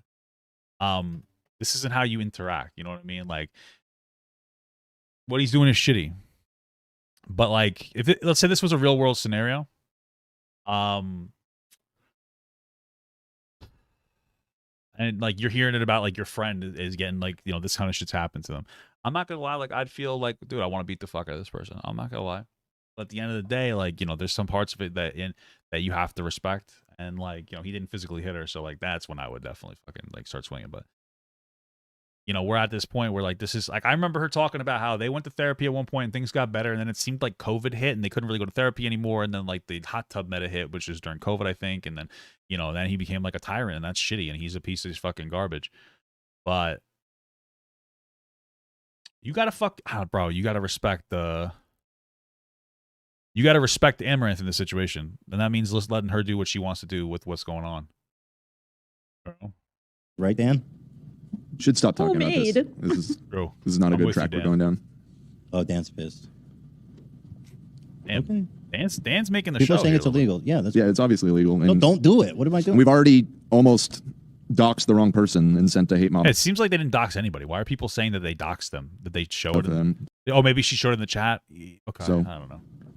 There's lots of not very sharp people in the audience that might take your comedic suggestion. He might have the best of intentions, but this is like immature. He's a grown man. He shouldn't be doing shit like this. Like you need to be a grown fucking man. Being a grown man, it isn't doing what people on the internet think is the right thing. Being a grown man is doing the thing that is the right thing to do in a real world fucking scenario. Okay, because I already know posting this video, if I make this a fucking video and put up on leftovers, I'm gonna get torn apart. You wanna know what? Talking shit. I don't care. I'm a fucking adult, and I'm not an online adult. I'm a fucking real world adult, and like this is not the way that you would handle this shit as a real right. And like that's the thing, and like that's what you're supposed to be doing as a grown adult, as a grown man, is you don't do this kind of stuff. This doesn't help Amouranth. How the fuck does this help her? Suggestion and do it. But I mean, I don't know. She might have played it on the screen. I don't really know if it is or isn't true. It's just not. It's just not what I would do, or I got it. recommend anyone to do. You know. What can you say? But either way, it's really at Ethan's encouragement, so it's not really her fault. So for the people, like not for like you heard the way he was talking, like not for nothing. Don't shit on her for something that he was basically begging for. You know what I mean? This is the boss. He's the leader. He's the ringleader of this fucking party. And this is to me an example of him going off the fucking rails for real. Then it's legal in the mail. Then Don't send him anything. No, I'm not. Talking Just about stop talking about harassing this guy. What are you talking about? I'm not harassing anybody.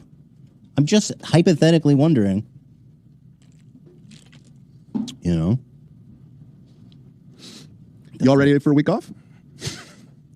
What? You think I'll get banned for that? Yes, absolutely. Encouraging your fans to I'm harass not. somebody in You're real the life. one that keeps saying I'm encouraging. I'm just wondering hypothetically. Nobody's encouraging. Okay. Nobody do that. Well, you're still going on about it. So like you're elongating this like joke about like sending poop to this guy over and over again. And what do you think your fans are gonna do?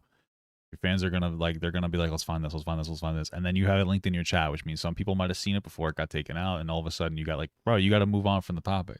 You're the one that's saying I'm encouraging. I'm not encouraging. You're right. You're making it worse. Mom, Dad, I love mean- you both. I mean, what's Stop going this. on here? Stop this. Don't make me choose. I just said, can you mail a box of shit? What the hell, dude?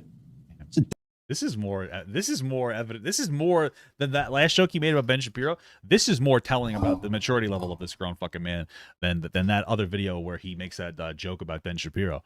Because like the way that this is happening, like yeah, move on, bro. Especially if you don't even have the right guy's name and you're still going on about it. Like what do you want us to feel here? Like, are you trying to make us feel like you're a good guy for trying to go after Amaranth's husband? You know what I mean? That's like how does this help Amouranth? serious. 2 hours after living your first doctor, Nick Lee, the music producer. We got something we need to address right now. Let me send it to you, Ethan. This is Bad? exactly what I was afraid. Yeah, bad. Why is Ethan like below the camera line? What? As I predicted, our fans are harassing the wrong person. But and that's why I was saying, I know you were saying don't do it, but the fucking idiots in our audience are always going to end up doing it. So Yeah, I respect Dan. I like Dan. And well, there's so many Nick Lees. You guys Wan, right? don't even know who I was looking. that's what I was saying. That's people are dumb. The issue with this is that he is a yeah, yeah. songwriter, composer, as you said. Yeah, and it's he's Asian. not a musician. Who is Nick I Lee? apologize really profusely. So here he is, Nick Lee. Who is Nick Lee, you guys? This fucking guy has not a goddamn thing to do with Amouranth. Not related in I don't know if it's helping putting him on the screen, but okay. Anyway, Nick Lee, producer, songwriter, composer, not associated with Amouranth. In fact, that's why I kept saying it's like an extremely common name. And this guy is obviously he's the puppeteer. He's behind the scenes. He's probably not even on social media. Sorry about that, dude. I fucked up. Let's go with that. It was definitely me. A Reddit thread led me to the wrong place. Nah, it was Ethan. But I get what you're saying. The thing is, Ethan shouldn't have been allowing the behavior in the first place. So I'm just gonna say that, like, he shouldn't have been like, yeah, if you have the right guy, put him on screen. Nah, bro, it's fucking hell. And I should not have said his profession when I didn't know for sure. We didn't know 100%. There it is. Sue Olivia, not me. I was in Olivia L, and I will live by it I'm for the just rest of my life. Bro, how are we having so much? Dude, I don't even want to talk about this motherfucking guy, and we have so much controversy from Ethan. Proud of shit. Exotic Butters became Hey, a member. thank you so much for the membership. Appreciate that. So fucking bored of shit, bro.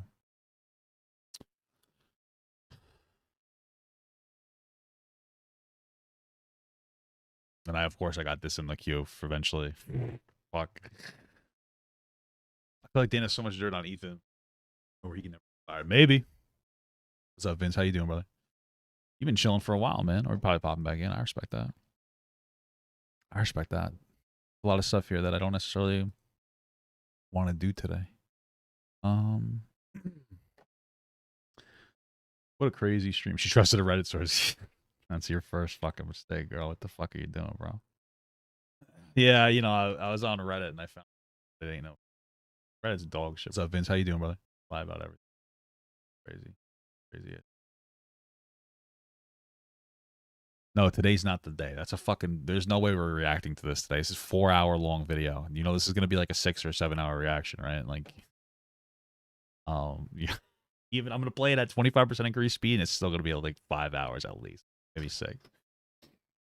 I haven't even decided how I'm gonna do this one. I just have it on the screen because like that's how I queue up my videos.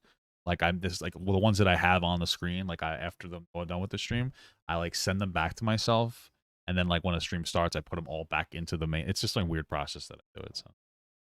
My wife's home. I'll probably get off soon. But I saw this video here. You guys remember this? Not this person. Do you guys remember this person? Fuzz99. What a weird name. It like actually. This is we did a video about this person. I put it up on my Papa Got Leftovers channel. And where it's like the most. I think I put like most hated LGBTQ like or annoying LGBTQ account on TikTok and. You know, basically in the video that they're obnoxious and like they're not really helping the conversation and don't be it's like guys don't become homophobic because of this person. That's what I said there.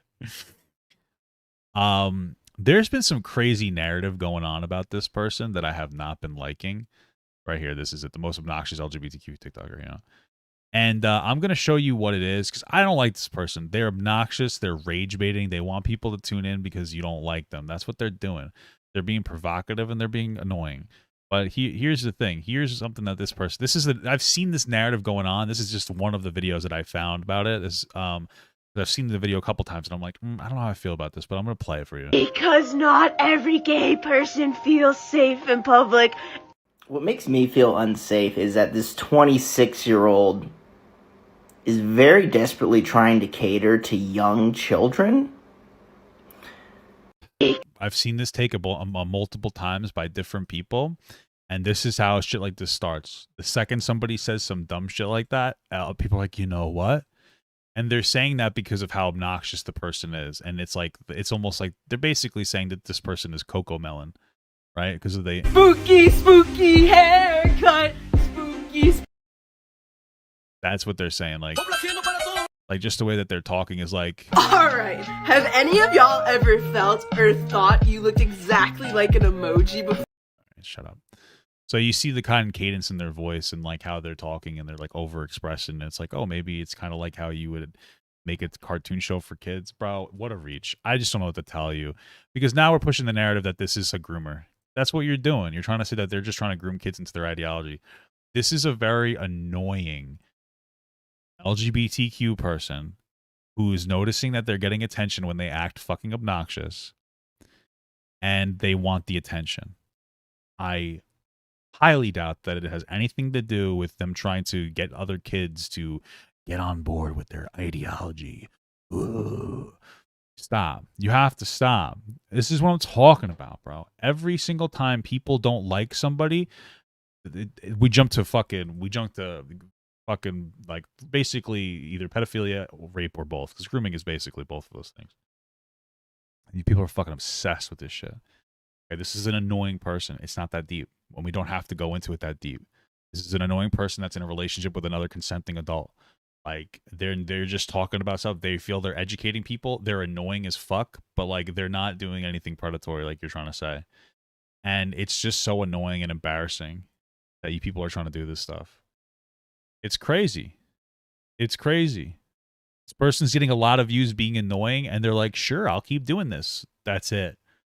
I came across with this person. I didn't really watch what this person said about them, but I watched the beginning of it that I watched was like kind of, it seemed like pretty reasonable, so I'm going to play it live for you guys. It seems like it might be a little old, so I'm going to play this here for you. Okay, so it's my turn. I want to talk about this creator. All right?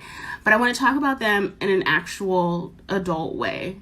And I just want to say up front, a lot of y'all are doing the most about this person. True. And I'm going to say that up front. If you don't agree, you might want to start scrolling now. So Maul is a creator on this app who goes by he, they pronouns, by the way. And you can go ahead and check out their videos. They have been stitched and duetted for weeks now. And I've been just kind of watching as the comments went from this person is really annoying and loud. True, which is true. To now people are flat out accusing this person of being a groomer and a predator. That's what I'm saying, dude. And again, I think y'all are doing the most. True. So the way that Maul presents themselves I'm gonna like it online, and preemptively. especially on TikTok, is in a very like cartoon-like, exaggerated mannerisms, kind of over-the-top personality, like this. And they call. Why do I call my? If my pronouns are he, they, and I'm dating a girl? Well,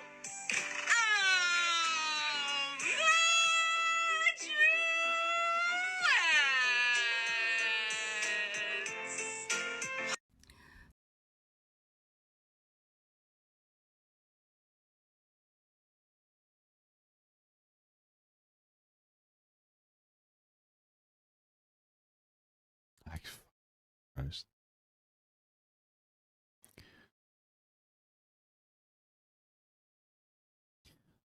You guys ever watch Dragon Ball Z? You ever watch Dragon Ball Z? And you remember the part where Frieza kills Krillin, and Goku, you hear like the hype. He's going and he starts to like power up, and he goes Super Saiyan eventually. That's the feeling I get in my body when I hear that person say that. It makes me angry. It's so annoying.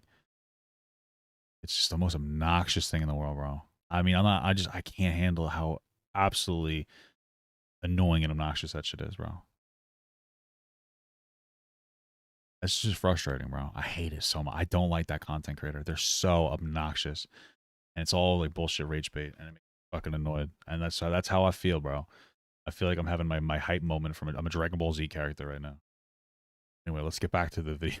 We're defending them for it. So the bulk of their videos are filmed in that exact same style, at that same volume, and it is mostly centered around being queer, talking about the different definitions of terms and terminology and different gender identities and sexualities. And then some of the stuff they say is dumb as shit. Because they're like, pronouns have nothing to do with your gender identity. Or it's like, okay, then what's the point of a pronoun then? If it doesn't express your gender like identity or expression. Like if it has nothing, if it's not tied, why? Well, your pronoun is tied to your gender identity. If you identify as a woman, you are a woman. That would be she, her pronouns. If you identify as a man, you have he, him pronouns. If you identify as non-binary, you have they, them pronouns. Only times where that would be a little different would be like if you're still maybe like masking in some capacity. So like maybe you're non-binary, but you're a biological man, and you use the he, they. So this way, when you're in public, you can kind of code switch a little bit. Like I can understand that, but like fundamentally, if you don't tie your pronouns to your fucking gender identity, then what is the point? It means nothing to you at that point. That's how I look at it. Like, what does it mean to you if like, what does it matter then? What does any of this mean to you? You know? See, I feel like I know a lot of people like them, and they either are like that to cope with wanting to. Jesus Christ, my wife, you're too based. They're either trying to cope with their own self-harm ideologies, or they actually overcame it and now are that positive and happy. Wow. Well, that's fair. My wife thinks that it's just a cope, and they're that obnoxious because it's like a societal cope, where like maybe they've overcome an obstacle, or they're just trying to keep on a happy expression so that they like, okay, Jesus Christ, why is this segment so heavy? I can respect that. That actually humanizes that person to me a little more. I look at that fuzz. I don't hate that fuzz person that much anymore. Just because you said that. If you, because I respect what my wife has to say. If you feel that's genuinely one of those two things, then I can respect that. Maybe that person's not so bad. Okay, I respect that. They're still annoying, but I can understand where that the energy's coming from. That's fair. I respect that. Okay. My wife used to work with a lot of LGBTQ people, like, or not work with. She used to be in like the Gay Straight Alliance at school and stuff. So she's very within proximity of a lot of gay people. So, you know, and she's also a social worker and stuff. So she has a little more in tune with this kind of stuff. She's not saying it clinically, she says. I'm saying it as a friend involved in the LGBTQ circle. Yeah, there you go. Just she wanted to be explicitly clear about that. Okay, let's continue. within the queer umbrella. And a lot of people have called into question some of this just because they feel like it's inappropriate that this person, who by the way is 26 years old, this person is an adult, a lot of people have called into question the fact that this person's content seems to be directed at children, and it makes people feel uncomfortable. So in an effort to learn more about this person and understand a little bit more about them, I decided to do what I always do. I scrolled all the way to the beginning on both their TikTok and their Instagram. And what I saw was a very different picture than I think some people are seeing of this person. So number one, Maul is someone that has recently come out. Okay, That's the same picture that I usually see, but this photo was just taken recently of them celebrating their 2nd year of being out of the closet. So they're still very new in their identity and still trying to figure out things for themselves. And yes, some people come out later in life. And by the way, 26 is not as old as some of y'all want it to be. I feel like I feel like 26 is I wouldn't call a 26-year-old a kid. I know if I look back at my 26-year-old self, I would call myself immature. So I understand what you're saying, but I think that you're a decent amount of an adult. But okay. Number two, Maul is like a lot of people on this app, where the quarantine period in 2020 was when they began to build a platform here on TikTok. Are they gonna show what they were like at the beginning? Else. Check out this video I found. On January 26, 2020, I posted my first ever TikTok. I just wanted to have fun and start expressing myself in the LGBTQ community. You see, I was really depressed, lost, full of self-doubt, and at one of my lowest lows around this time. I started watching more wonderful gay TikToks. I'm running out of room. There will be a part 2. Follow for part 2. Oh, I want to see part 2. What the hell? Out of everything that... There's so many responses. Where's part 1? Okay.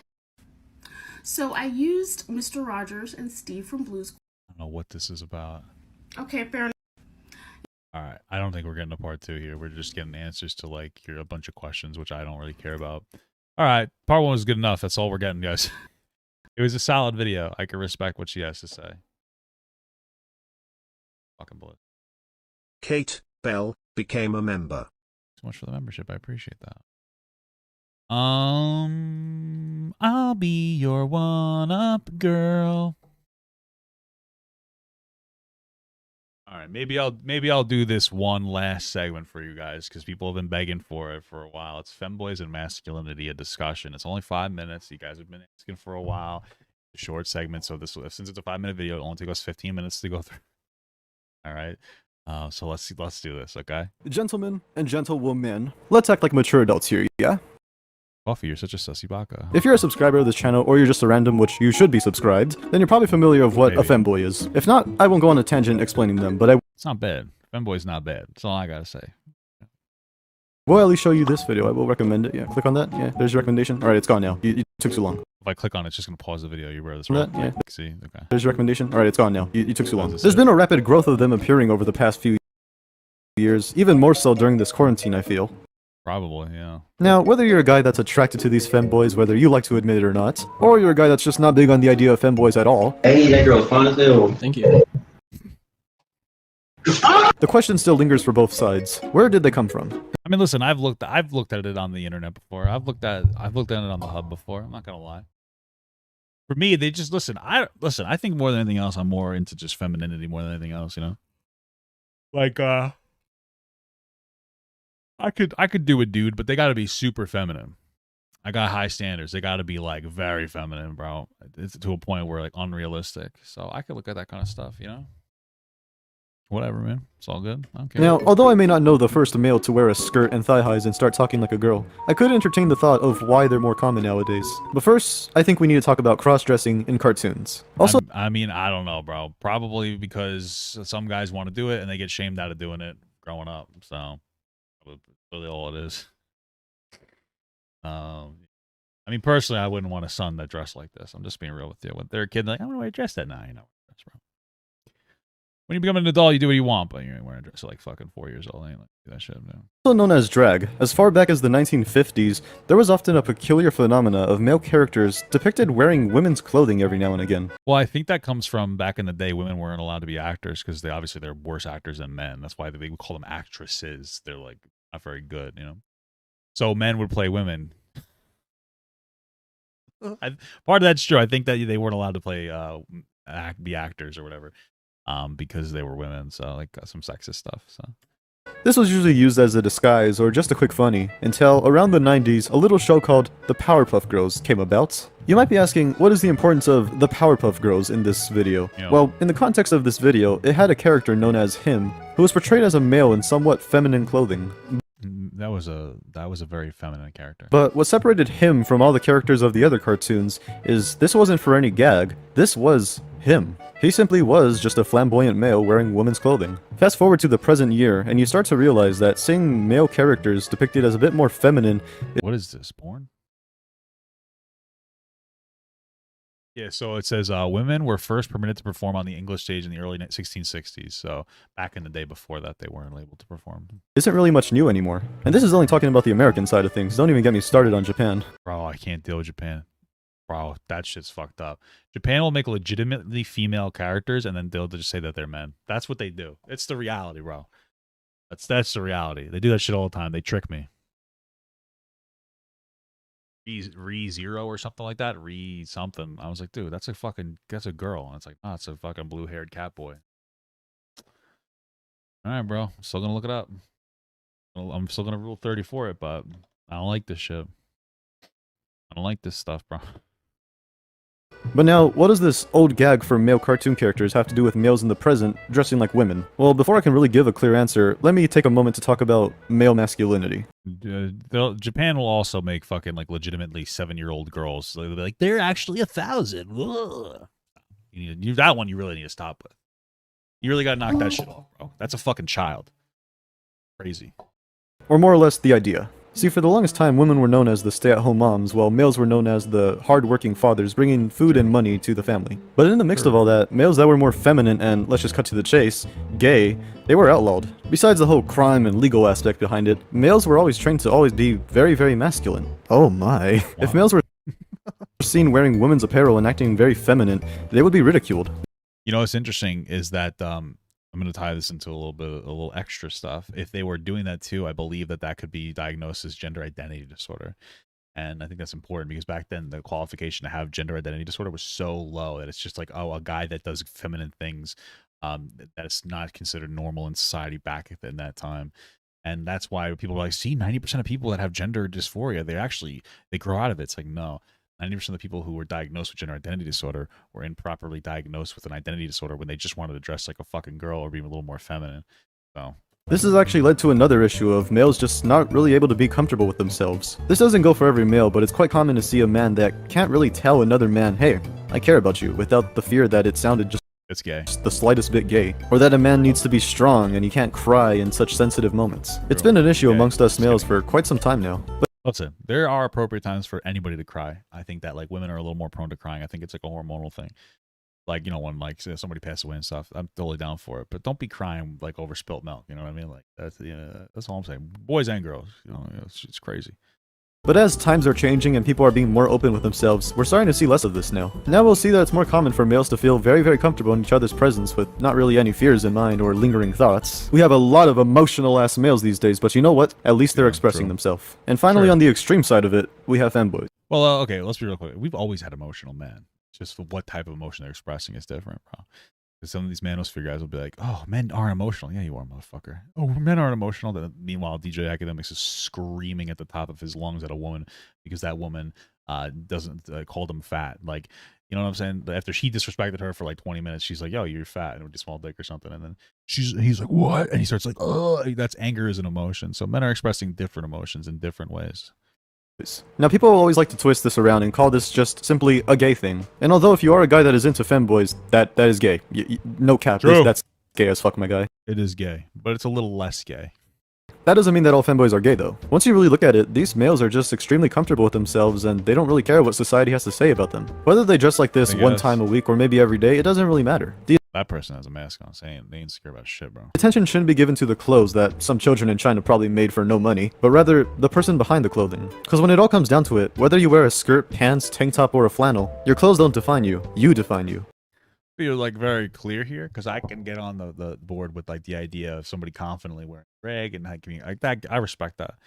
But when it comes to like clothes don't define you, 99% of the time your clothes define who the fuck you are for the most part. little ironic that I'm saying that because I got a beard with like a trucker hat on, so that you'd think I'm your typical fucking like conservative, but I'm not. I'm more progressive than anything else. But most of the time, you look at somebody like, I know that motherfucking person. You know what I mean? It's true, bro. It's true. Okay. Very few, very masculine femboys, because it ain't just the clothing, brother. These femboys, look at these guys. Look at these femboys. It ain't just the clothing. You think it's just the clothing. It ain't. They're slender. They're trying to feminize their body as much as possible. I'm not saying they're trans or anything, are they? But that's not that's not me in drag. Okay? That's not me dressed like a girl. These are guys who like probably go as far to diet with like more protein oriented, or excuse me, soy oriented. I'm just a real thing, bro. I've seen this stuff before. I've seen the weird 4chan memes. People are like, "Oh, this is the diet you eat to be a femboy," and it's like all very like soy, like unironically like soy proteins instead of like whey proteins and shit like that. Like they it's not just the clothes, bro. Femboys is an entire they might be comfortable. I respect the fuck out of that.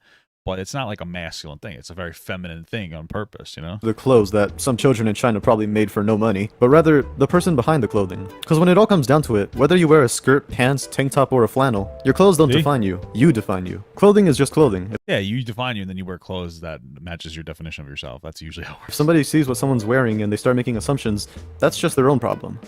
They're probably going to be right. And now, we're at a point where it's so normal that it kind of has its own spot on YouTube, where you'll see a vast amount of male content creators just chilling and basically just being. It's true, bro. I remember when I used to play League, a guy named Sneaky. I got tricked, bro. This is bring up this picture right. This is Sneaky right here, right? So let me see. Open the image.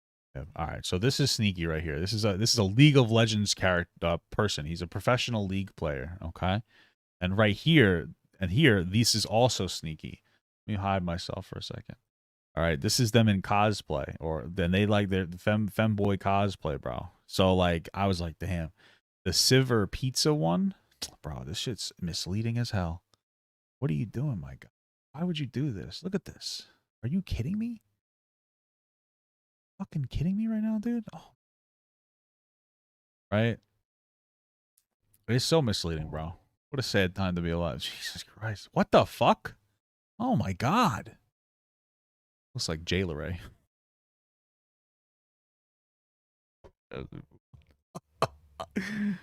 We continue. Da boys. And now this brings me back to cross-dressing in cartoons. Because whether intentional or not, this old gag helps pave the way for normalizing the more feminine side of males. The main takeaway from this is, do what makes you happy. And don't let society bring you down for being comfortable with yourself. And now whether you like or dislike femboys, now you kind of know where it all comes from. I mean, hey, perhaps there's praise to be given to men that have sold their last strand of decency due to a lack of love and affection from the world for the attention from random strangers online that are confused with their own sexuality to finally feel a sense of validation in their uneventful lives. Maybe they're just kind of gay. I don't know. Or maybe, just maybe, sometimes a man just likes to feel pretty. So there's a little deep dive into femboys and how they kind of came to be, at least in my opinion. Listen, I like a nice sangria. Okay, that's about as feminine as I'm gonna get. I don't really like beer. I like fruity drinks. I like a nice Shirley Temple or whatever. Right? I ain't expressing my femininity like that. I'll tell you that, brother. I feel handsome like. That's a little too much for me, but you do you. You know what I mean? Agree or disagree with anything I had to say in the video? Let me know in the comments. And if you enjoyed or agreed with anything I had to say in the video, leave a like. Till the next video, bye-bye. Nice ending. Okay, that wasn't a bad video. What's going on here? Blah blah blah blue blue blue blue blue blue blah blue blue blue blue blue blue blue. Baby. All right, guys. I think today was an excellent stream. I had a lot of fun with you guys. I gotta really fix this because it's like messed up. It's supposed to say Papa got patrons or does for some. Either way, guys, I appreciate you all stopping by. I love you a lot. Thank you so much for coming. I might be doing a members only stream tomorrow while I'm driving with my wife, or we might just upload members only content. So if you want to become a member, $2 a month, easy peasy shit. You can have access to it. My wife and I want to talk about a few topics, shit like that. Just letting you guys know. Okay. So thank you so much for stopping by. Have a good one. Peace out, Boy Scouts and Girl Scouts, and anybody in between, and have a good one. Hey everyone, thank you so much for watching, and a special shout out to all my Patreon patrons, my YouTube members, and my Twitch subs. If you'd like to learn how you can contribute even more than you already are by simply watching the video, you can check the links down below, which will unlock a special feature depending on the platform that you subscribe to, such as Patreon here, that will get your name right here on this wall. Thank you so much guys again for watching, and have a good one.